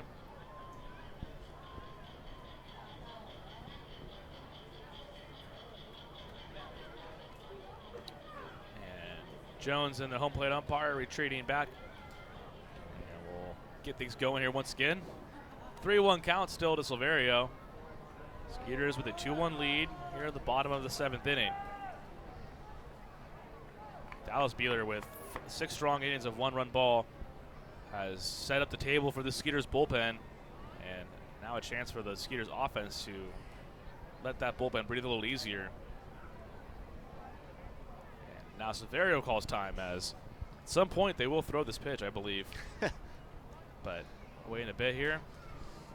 Coco with a pretty good sized lead there at second base. Tolliver delivers the 3-1 fastball, just catches the outside edge of the plate. 3-2. That's been, pretty consistent throughout the night. The outside strike's been called fairly consistently, so I can't really complain about that one there. What is this ERA? Is that point something? I doubt you weren't listening to what I was saying. No, he's in Paulino territory. He's got a .39 ERA. Wow, that's impressive. Yeah, and it makes you wonder if he was on our team, he'd probably be gone. Yeah, relievers don't have a long shelf life when they pitch like that here in Sugar Land. Full count pitch, runners on the move. That one chopped off Tolliver, but he's able to deflect it and fires in time to get Silverio as Tolliver, kind of like a hockey goalie there, protects it. And that'll strand runners at first and second to end the inning. We head to the 8th. The Skeeters lead the Rockers 2-1. Texas Farm Bureau members get free tickets to Skeeters home games every Sunday all season long. Just show proof of your membership at the ticket office to get 2 free tickets to any Sunday home game while supplies last. Visit texasfarmbureau.org/sports to learn more about this offer and other benefits associated with your membership. This offer is exclusive to Texas Farm Bureau members and is only available while supplies last. So become a member today. Texas Farm Bureau Insurance, proud sponsor of the Sugar Land Skeeters. Hello, Houston. Tomorrow's here. Time for an energy company that does more than just sell electricity, and that's Constellation. We offer electricity plans that include protection for your air conditioning. If something goes wrong, we'll fix it, and you pay nothing for covered parts and labor. Visit constellation.com/getmore or call 888-921-MORE to learn how all of this is included in one great electricity rate. Certain restrictions apply. Visit constellation.com or speak to a care representative for details. PUC 10014. What's up, dudes? Pamela Printing, the preferred printer of the Sugar Land Skeeters, the name you hear most often in Fort Bend County. People are talking about quality, dependability, on time, and helpfulness in producing a great business piece for their company. Nothing provides the flexibility to watch the Skeeters on your time like our exciting mini plans for the 2019 season. Some of our plans include a fireworks plan with tickets to all of our Friday firework games. Catch the buzz on the weekends and come away with some of our hottest giveaway items with our Saturday night plan. Enjoy the ultimate flexibility with our Pick 8 plan, giving you the chance to pick out 8 games that work best for you. Visit SugarlandSkeeters.com to find out more information on all of our mini plans. Sugarland Skeeters, more than baseball. At CertaPro Painters, we know that finding the right team for your painting project can be overwhelming. We want you to have the best experience as we help your home or business come to life. We strive to deliver on our promise of care and quality. With our professionals by your side, the process will be easy and convenient, leaving you time for what matters most, like watching the Skeeters. Visit CertaPro.com today to book your free estimate. That's CertaPro with a C, CERTA Pro.com. We do painting, you do life. Yo, Mr.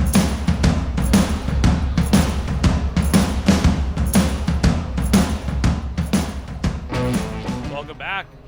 2-1 lead for the Skeeters. We're into the 8th inning now, and it's going to be a new pitcher on the mound. That's the lefty Daniel Schlereth on the season. Schlereth, who was activated off the disabled list on Friday. No record, a 3.24 ERA, making his 10th appearance of the year. He struck out 14 batters in 8 1/3 innings. Very impressive ratio for Daniel Schlereth. And joining me in the booth now is one of our interns, and if I should say so myself, one of our top tier interns, Jimmy.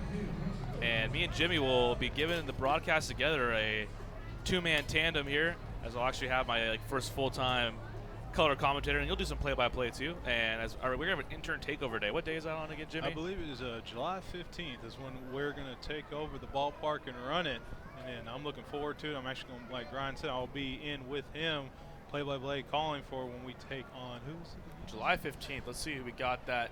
That's going to be the Ducks. That'll be the first Ducks, series the Quacks of the second half. Quincy Lattimore, the first to greet Schlereth. Big swing from the man that goes by King Q. 0-1. So, Jimmy, where are you from, man? Let's get the crowd to get to know you here before you take over. Well, I'm up from the Woodlands area. Moved around a bit. Started out born in Corpus Christi. In that Beeville, Texas area, anybody knows where that is. Moved around a bit, my dad's job, went out of state for a little bit, and then we came back to Texas. Couldn't get enough, couldn't stay away. There you go. You got that Texas twang. Oh, yeah. That comes over good on the well on the broadcast. Oh, very good. So that's there's times where it's just kind of subtle, and then there's times, I guess, right now because I'm up on here on the air that it's coming out a bit. Yeah. No, man, that's good. We play in Texas after all. That's good. And the 0-2, Schlereth dropped in a curveball there, just missed on the inside part of the plate. Yeah, I was saying, finally got some solid ground in the Woodlands. Graduated from there from the at the time, brand new high school, Woodlands College Park. So I got to be the inaugural graduating class in 2007. It's a good stuff right there. There you go. Local guy, and now you're out here interning for the Skeeters, the hometown minor league team. Oh yeah, I love it. This is what I wanted to do. This is being in the sports industry, and I love baseball. I didn't get to play it in high school. Played football, and at the time when 5A was the top class. Now we got the 6A going on. But yeah, I'm loving this. And looks like there was going to be a quick meeting at the mound with Max Mahaffey, our trainer, and Pete, but Daniel Schlereth calls him off. 2-2 the count to Quincy Lattimore. Pete got to get a word in all the time. Yeah. No, there you go. Jimmy, one of our interns in the booth with me, as we were just talking about, he will be doing some play-by-play and color commentary on July 15th, and I'd say you got one of the better gigs as far as the intern takeover goes. You get to just sit here and watch the game and talk a little baseball with me. This is the view right here, right behind home plate. This is it right here. I'm loving this. Yeah, doesn't get much better than this. 3-2 now. That one misses in the dirt to Quincy Lattimore. For Schlereth, this is his second appearance of the series. Schlereth, a former first-round pick of the MLB draft and former major leaguer, spent some time with Arizona Diamondbacks and Detroit Tigers, and Lattimore, broken bat, chopped to Silverio. It actually touched the bag for a second, and Lattimore stopped running. They called it a fair ball, and the throw is in time to Dennis Phipps for out number 1. And you got to keep running that out no matter what, foul ball or not. You got to keep running because that's what happens right there. And kind of surprised, Lattimore got about, I guess, maybe like a quarter up the line and then decided to stop. You know, it'd be one thing if he kind of just stopped out of the box, but to me, that looks like it hit the bag, and that is a fair ball. So, bad judgment on him. Interesting. Now he's back in the dugout. Kind of a confusing play there. I don't think he didn't put much of a fight in. Jamie Keefe, the third base coach or the manager for the Rockers, he had a better view than anybody of that right there, and he's not even really making too big of a stink about that. So interesting. Nonetheless, one down. One down. Daniel Schlereth. Good to go. Gets a little help there from Quincy Lattimore. Decided to not run that one out. And now Richie Schaefer, left fielder, takes for a ball 1-0. Schlereth got in the game on Friday night through 1 inning, allowed a hit, did not allow a run, and struck out a batter.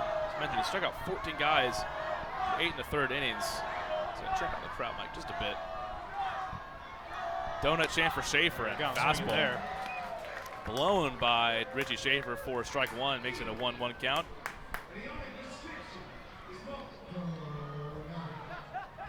You can never have enough donuts, especially toasted yolk. I've had a couple here. They're pretty good. No, that's good stuff. And I mean, big spot here. Certainly could use a strikeout. I mean, donuts just a kind of icing on the cake, I guess. No, I don't know if that's a pun or anything like that, but we'll take it. 1-1 pitch, a beautiful backdoor curveball. Schlereth, there we go, has a nasty hook, and you saw it there. Makes it a 1-2 count to Richie Schaefer.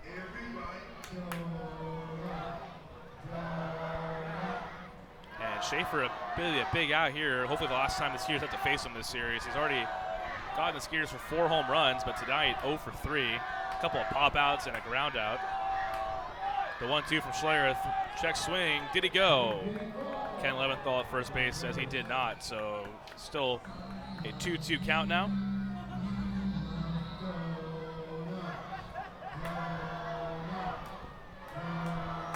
Infield shaded to play. Schaefer to pull a little bit. Jackson and Silverio shaded toward the third base side, and Javier Betancourt, the second baseman, hovering just a bit to the right side of the bag at second base. That one grounded right to Jackson, who is unable to field it as it kicks off his glove and into shallow left field. Schaefer forced to hold at first base. That one is going to go down as an E6 as Jackson had a tough hop there and off his glove and into shallow left field. So Schaefer aboard with one away. That'll bring up Vio Sergi Rosa, the left-handed hitting first baseman. 1-2 on the day for. Got a single walk, 6-3. Yeah, Rosa aboard twice so far today. It looks like, Jimmy, that Jackson just kind of got a bad hop there. Kind of tried to get the in-between hop and just kicked off his glove. You know, a sure-handed fielder 9 times out of 10. That was just the one time for Jackson.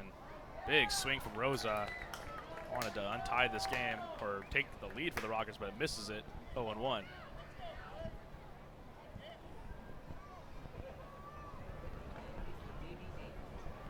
One away, Richie Schaefer, the runner on first base.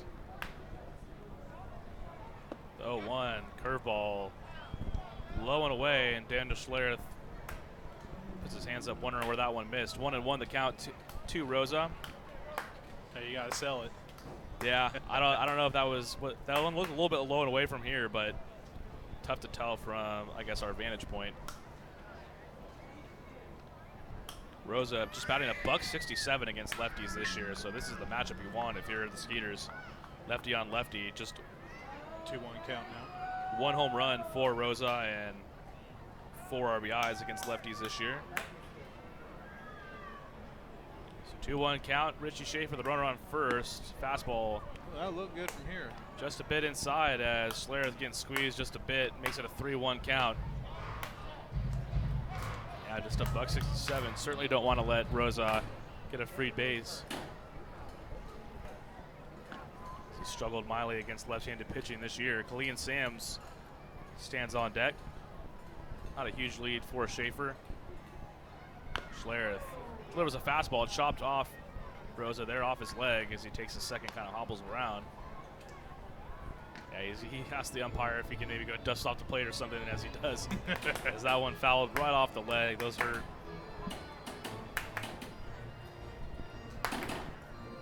So full count now to the first baseman for the Rockers. Lefty on lefty, you got Daniel Schlereth on the mound. Matt West continuing to get warm in the Skeeters bullpen. Hoping he can come in with a save opportunity. Likely going to come in to face Sams, I would imagine. We will see. 3-2 pitch, fastball, called strike 3. There we go. On the outside edge. Rosa doesn't like the call, but that looks like it caught the outside edge from here, and Daniel Schlereth picks up a big strikeout there for out number 2 of the inning. And now let's see if Inky wants to stick with the lefty here for one more batter. And it appears he will. Looks like we're going to stay. So it's going to be Schlereth versus Kalian Sams. 2 down. Runner on first is Richie Schaefer.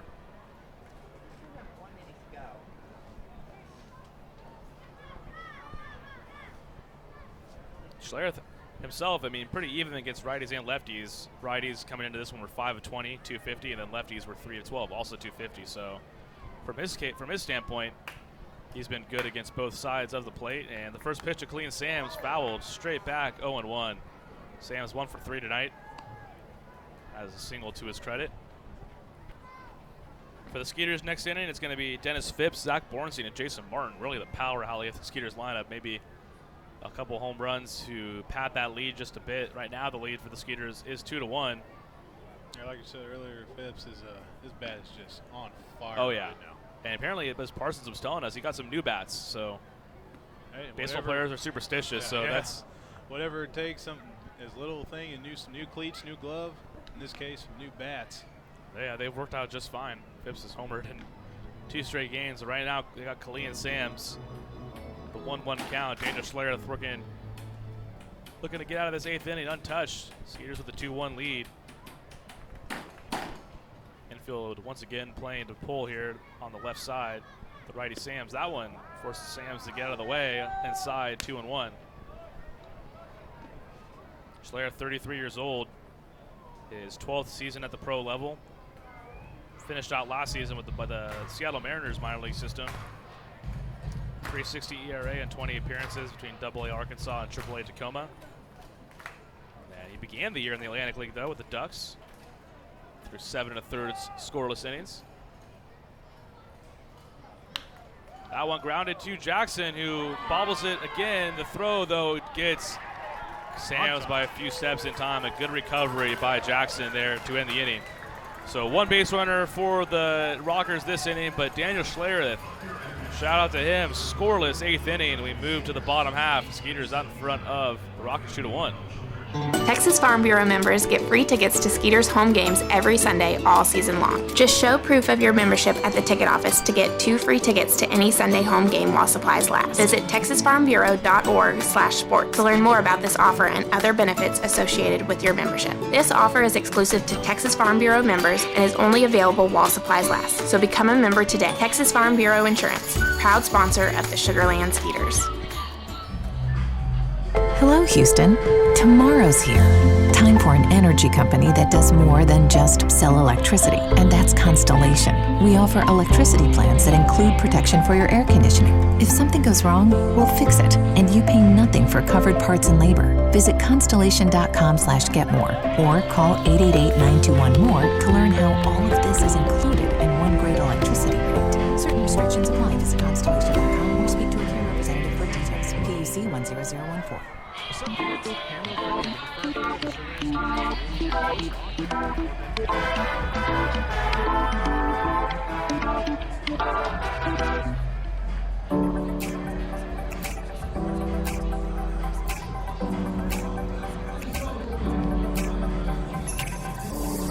Firework game.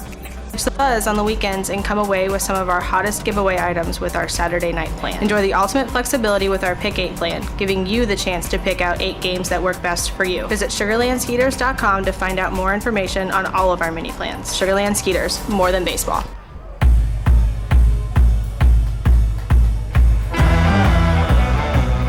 So Dennis Phipps going to lead it off at the bottom of the 8th inning. The Skeeters clinging on to a 2-1 lead over the Rockers. New pitcher on the mound, that's the righty Sam Runyon for the Rockers. Comes in 2-2, a 3.12 ERA. 1 save to his credit. He's thrown 26 innings this year, 21 strikeouts, just 3 walks. Making his 3rd appearance of this series. Last pitched on Friday through 2 scoreless innings. A winning effort for High Point, but losing so far tonight. And the first pitch to Dennis Phipps is in for a strike. Phipps against Runyon, 0 for 1 on the season. Runyon, a lanky right-hander, kind of an unorthodox delivery. I was about to say, watching him warm up, that's definitely unorthodox. Oh. No, yeah, Jimmy, no, you're right, though. I mean, kind of, I don't really know, I have to get one more look at it, but definitely the goal, I'm guessing, for him is to keep the baseball hidden for as long as possible. He's got a high leg kick. Kind of keeps the ball back around his backside kind of to the last second. And Phipps swings and misses there. He works in the low 90s, it appears, by our radar gun here at Constellation Field. So he kind of tries to add some MPH on his fastball by hiding it there. It makes it tough to pick it up. 1-2. Runyon, a longtime Atlantic leaguer, was with the Blue Crabs last year. Called strike 3 there as Phipps caught looking for out number 1 here in the bottom of the 8th inning.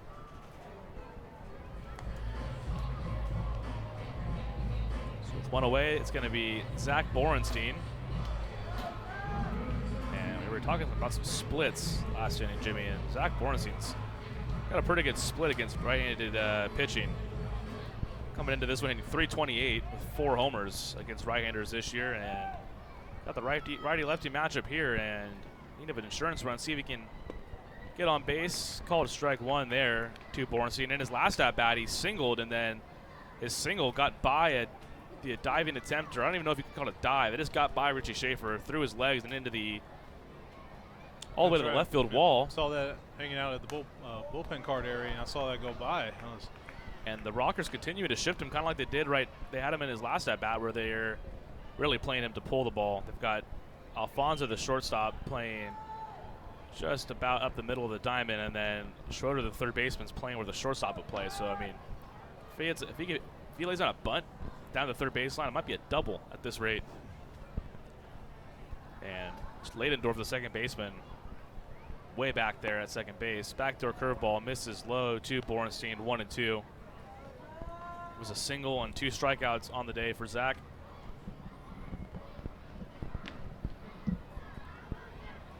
Wind not blowing in from right field, so this would be the time if you're able to park one there on the grassland. But Borenstein has shown really his best power comes opposite field out there to left field. Chops that one lightly. Leidendorf has a long way to go as he was playing back. Borenstein, good hustle down the line, but it's thrown out by a step for out number 2.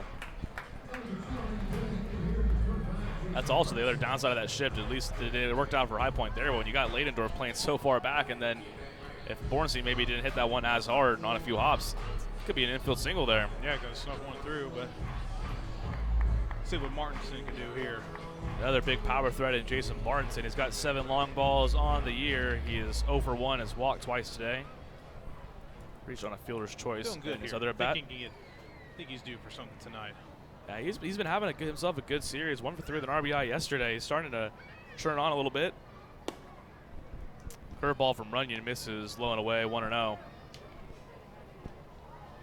Martinson has 5 of his home runs in the month of June. It all came on the first road trip of this month, much of them out in Lancaster. But that park usually plays to left-handed hitters with a short porch in right field, but Martinson was just tearing up Clipper Magazine Stadium in the early parts of this month. Had a 6 RBI game there, which tied the franchise single-game record as well. 1-1, the count to him. Looks like we got Swatson up here near home plate, interacting with the fans. Swatson's birthday today, turns a ripe 8 years old. Martinson chops that foul. Nice play by Juice, our third base coach. Swatson's got his birthday hat on. Has some of his best friends with him today too, mascots from around the Houston area. Seems to always make his way right around home plate here at the end of the games, whether it's trying to distract a pitcher maybe for High Point in this case, or getting the crowd going, hopefully rooting on a Skeeters win. 1-2, Martinson, good take on the bender there. Started around the belt and ended up all in the dirt.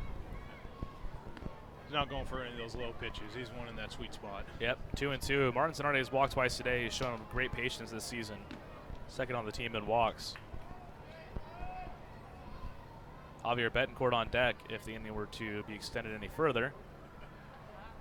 It's looking like it's going to be Matt West in the bottom of the 9th for the Skeeters. The 2-2 pitch, fastball, catches the outside part of the plate. Sam Runyon works a scoreless bottom of the 8th inning, so it will be Matt West time. Skeeters lead 2-1, looking to finish out the homestand with a victory over these Rockers. Hello, Houston. Tomorrow's here.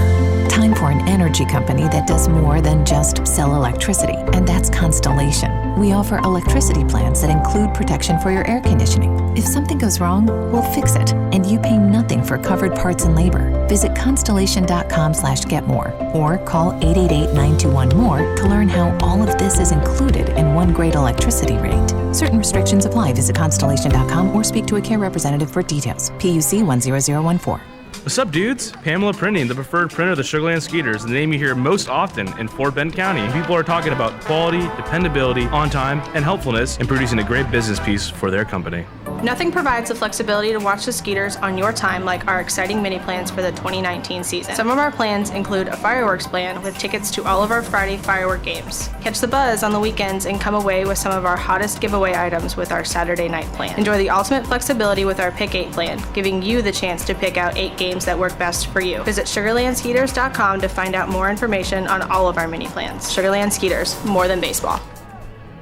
At CertaPro Painters, we know that finding the right team for your painting project can be overwhelming. We want you to have the best experience as we help your home or business come to life. We strive to deliver on our promise of care and quality. With our professionals by your side, the process will be easy and convenient, leaving you time for what matters most, like watching the Skeeters. Visit CertaPro.com today to book your free estimate. That's CertaPro with a C, C-E-R-T-A Pro.com. We do painting, you do life.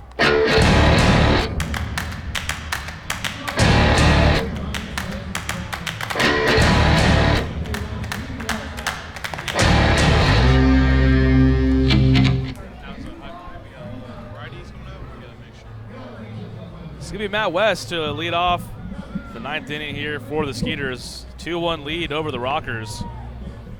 And the Skeeters with a chance here, Jimmy, to kind of make up for some lost time. It was a tough beginning of this homestand, but a chance to head back on the road with good taste in your mouth and a good happy flight to Long Island. Yeah, to take all this good mojo and let's get back on track to get things going around the end of the year. Matt, 1-2 on the year with a 3.25 ERA, 1 save.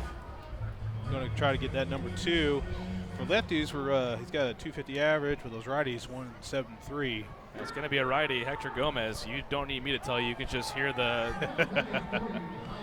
fans screaming bloody murder, his name at the top of their lungs. As there it goes again. Hector Gomez. I think it's getting to him. I mean, at first, he knows what he's coming into, but around to the end of this homestand, he's being a little agitated. So.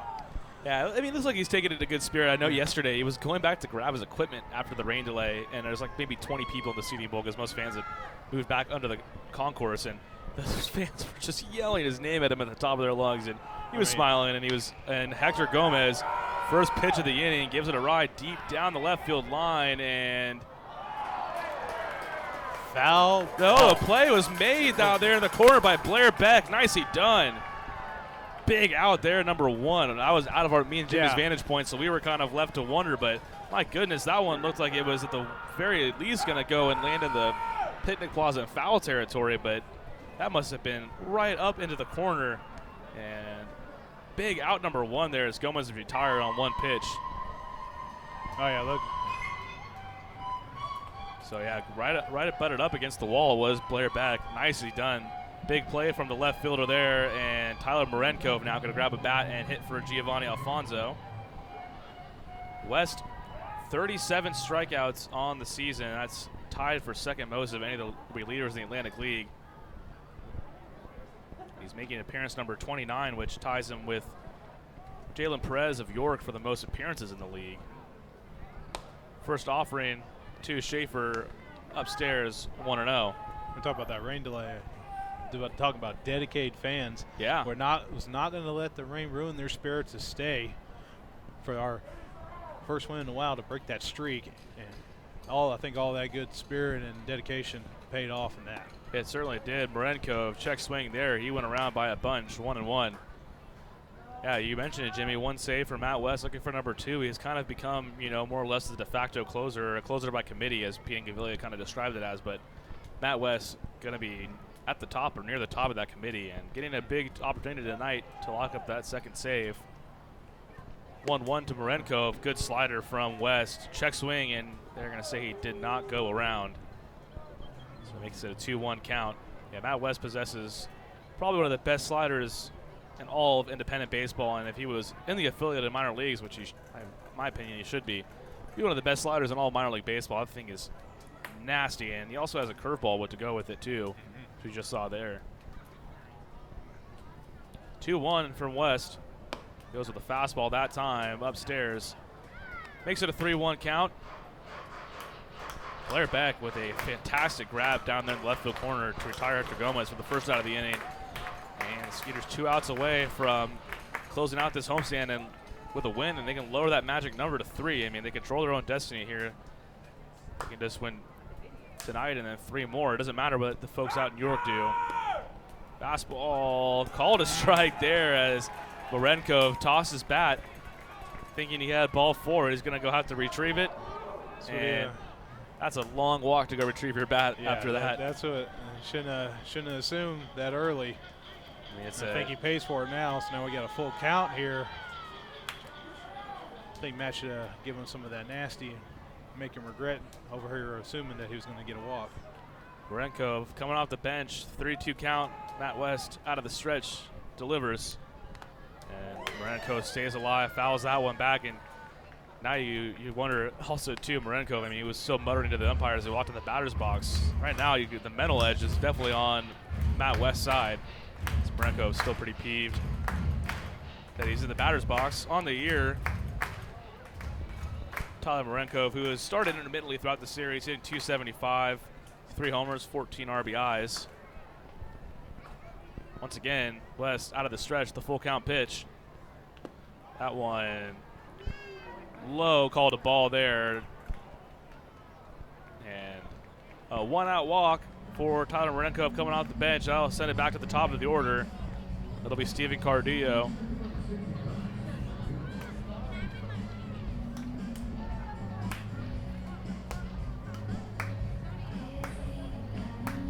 Cardillo so far today has reached 3 times, 1 for 2 with a pair of walks. Man, what a time it would be for a double play ball here. Juan Silverio hugging the line there. Ryan Jackson and Betancourt playing a little closer to the bag, trying to keep double play depth as much as they can, although Jackson is shifted toward the third base line. Decent lead from Marenkov. Doesn't go. Front door slider from West. Called a ball. That one looked almost like it was going to catch the inside part of the plate. There's a few pitches last night where Richie Schaefer was like a bad hit, and he ducked out of the way on 2 pitches that actually dropped into the zone, one of which was called a ball, and I'm fairly certain that crossed up the home plate umpire just because it's probably pretty jarring when you see a guy duck out of the way, and Cardullo pops that way up onto the infield. Ryan Jackson under it, and Jackson has it for out number 2. There we go. Man, oh man, Cardullo got under that just a bit. He was down to a knee a la Adrian Beltre there. That's what I was thinking myself. Yeah. But lucky enough it did not turn out to an Adrian Beltre bomb. Yeah, exactly. Thankfully, that one was not straightened out. It was popped a mile into the air. So 2 away. Skeeters 1 out away from closing out this one with a W. And the only man standing in the way, that's Miles Schroeder. Runner on first base is Marenkov.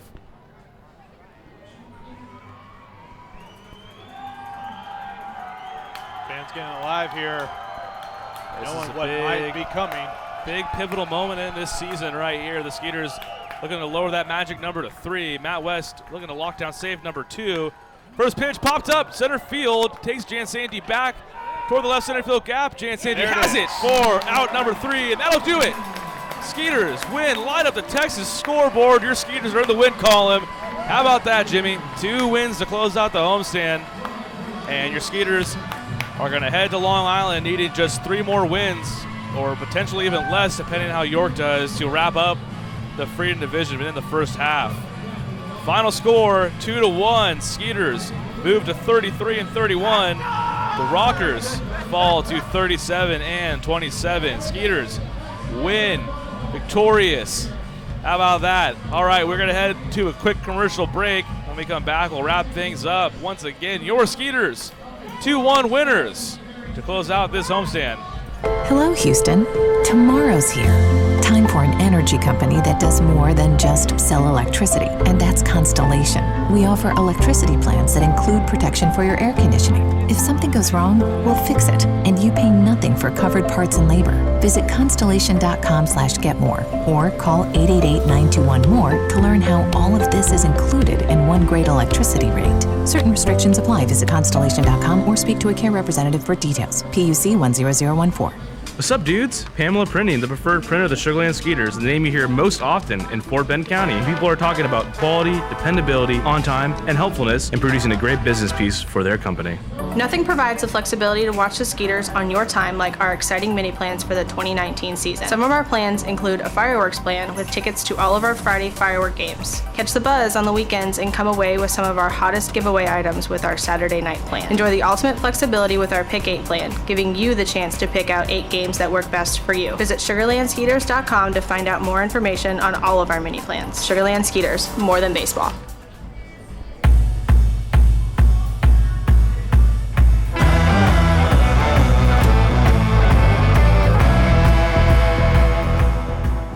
That is a good feeling right there, folks. 2-1, Skeeters win. No more scoreboard watching for us. We taking matters into our own hands. 2-1 win. Skeeters now a 3-game lead for first place in the division. Magic number of 3 to wrap up this first half as we battle the York Revolution. We battle the York Revolution Tarp. We battle the Rockers, but we prevail, Jimmy, and a 2-1 win tonight. And quickly we'll go over the numbers here for the Skeeters. 2 runs, 6 hits, and 2 errors for the Skeeters. 1 run, 5 hits, and an error for the Rockers. Dallas Beeler, 6 innings of 1-run ball, takes the win, moves to 5-3, and Edwin Carl gets the loss, moves to 2-1. Matt West saved number 2 on the year. Quick rundown of how the Skeeters won this one. First inning, Anthony Jansanti led the game off with a double, and then Juan Severio drove him in with a single. High Point tagged on a run in the 3rd inning, but then in the 6th, the go-ahead run for the Skeeters, Zach Borenstein roped a single into left field. It got by Richie Schaefer, the left fielder, all the way to the wall. That allowed Dennis Phipps to score the go-ahead run, and the Skeeters bullpen scoreless frames from Daniel Gibson, Daniel Schlereth, and then Matt West wraps this one up, and the Skeeters wrap up the homestand with a win. Jimmy, what you got for me as we get ready to hit the road and hopefully wrap up this first half title? Well, this is definitely, like I said, a good way to end the homestand. Looks like the bullpen is starting to get the groove. Matt's now got number 2 on the year for saves. I think he's starting to fill it out for the closing position. And the bats starting to get alive there and looking good. We're going to go face our lovely Duck friends up there, and then hopefully we can get something out of that. And looking forward to our next homestand in a couple weeks. We got intern takeover on July 15th. I'll be here in with Ryan, and then we'll see how we go in the second half of this season. Yep. Absolutely. Well, thank you, Jimmy, for hopping in and joining us, and we'll be hearing plenty of Jimmy as we go on. And, yep, that was a classic Skeeters win. Score a few runs and let your bullpen come in and shut the door. And a 2-1 win. Thank you for everyone for listening all week long to Skeeters Baseball here on the Skeeters YouTube channel, as well as SugarlandSkeeters.com. Once again, 2-1 Skeeters win. We're out at the homestand tomorrow, 5:35 p.m. start on Long Island. Skeeters have not yet announced a starter. It'll be Joe Iorio for the Ducks. Skeeters win, folks. That'll wrap it up for me in the booth this week. Thanks once again for listening. Have a great night. Have a good night. Ladies and gentlemen, ladies and gentlemen, ladies and gentlemen, ladies and gentlemen, your attention, please. Your attention, please. Attention, please. And now the moment we've been waiting for is here.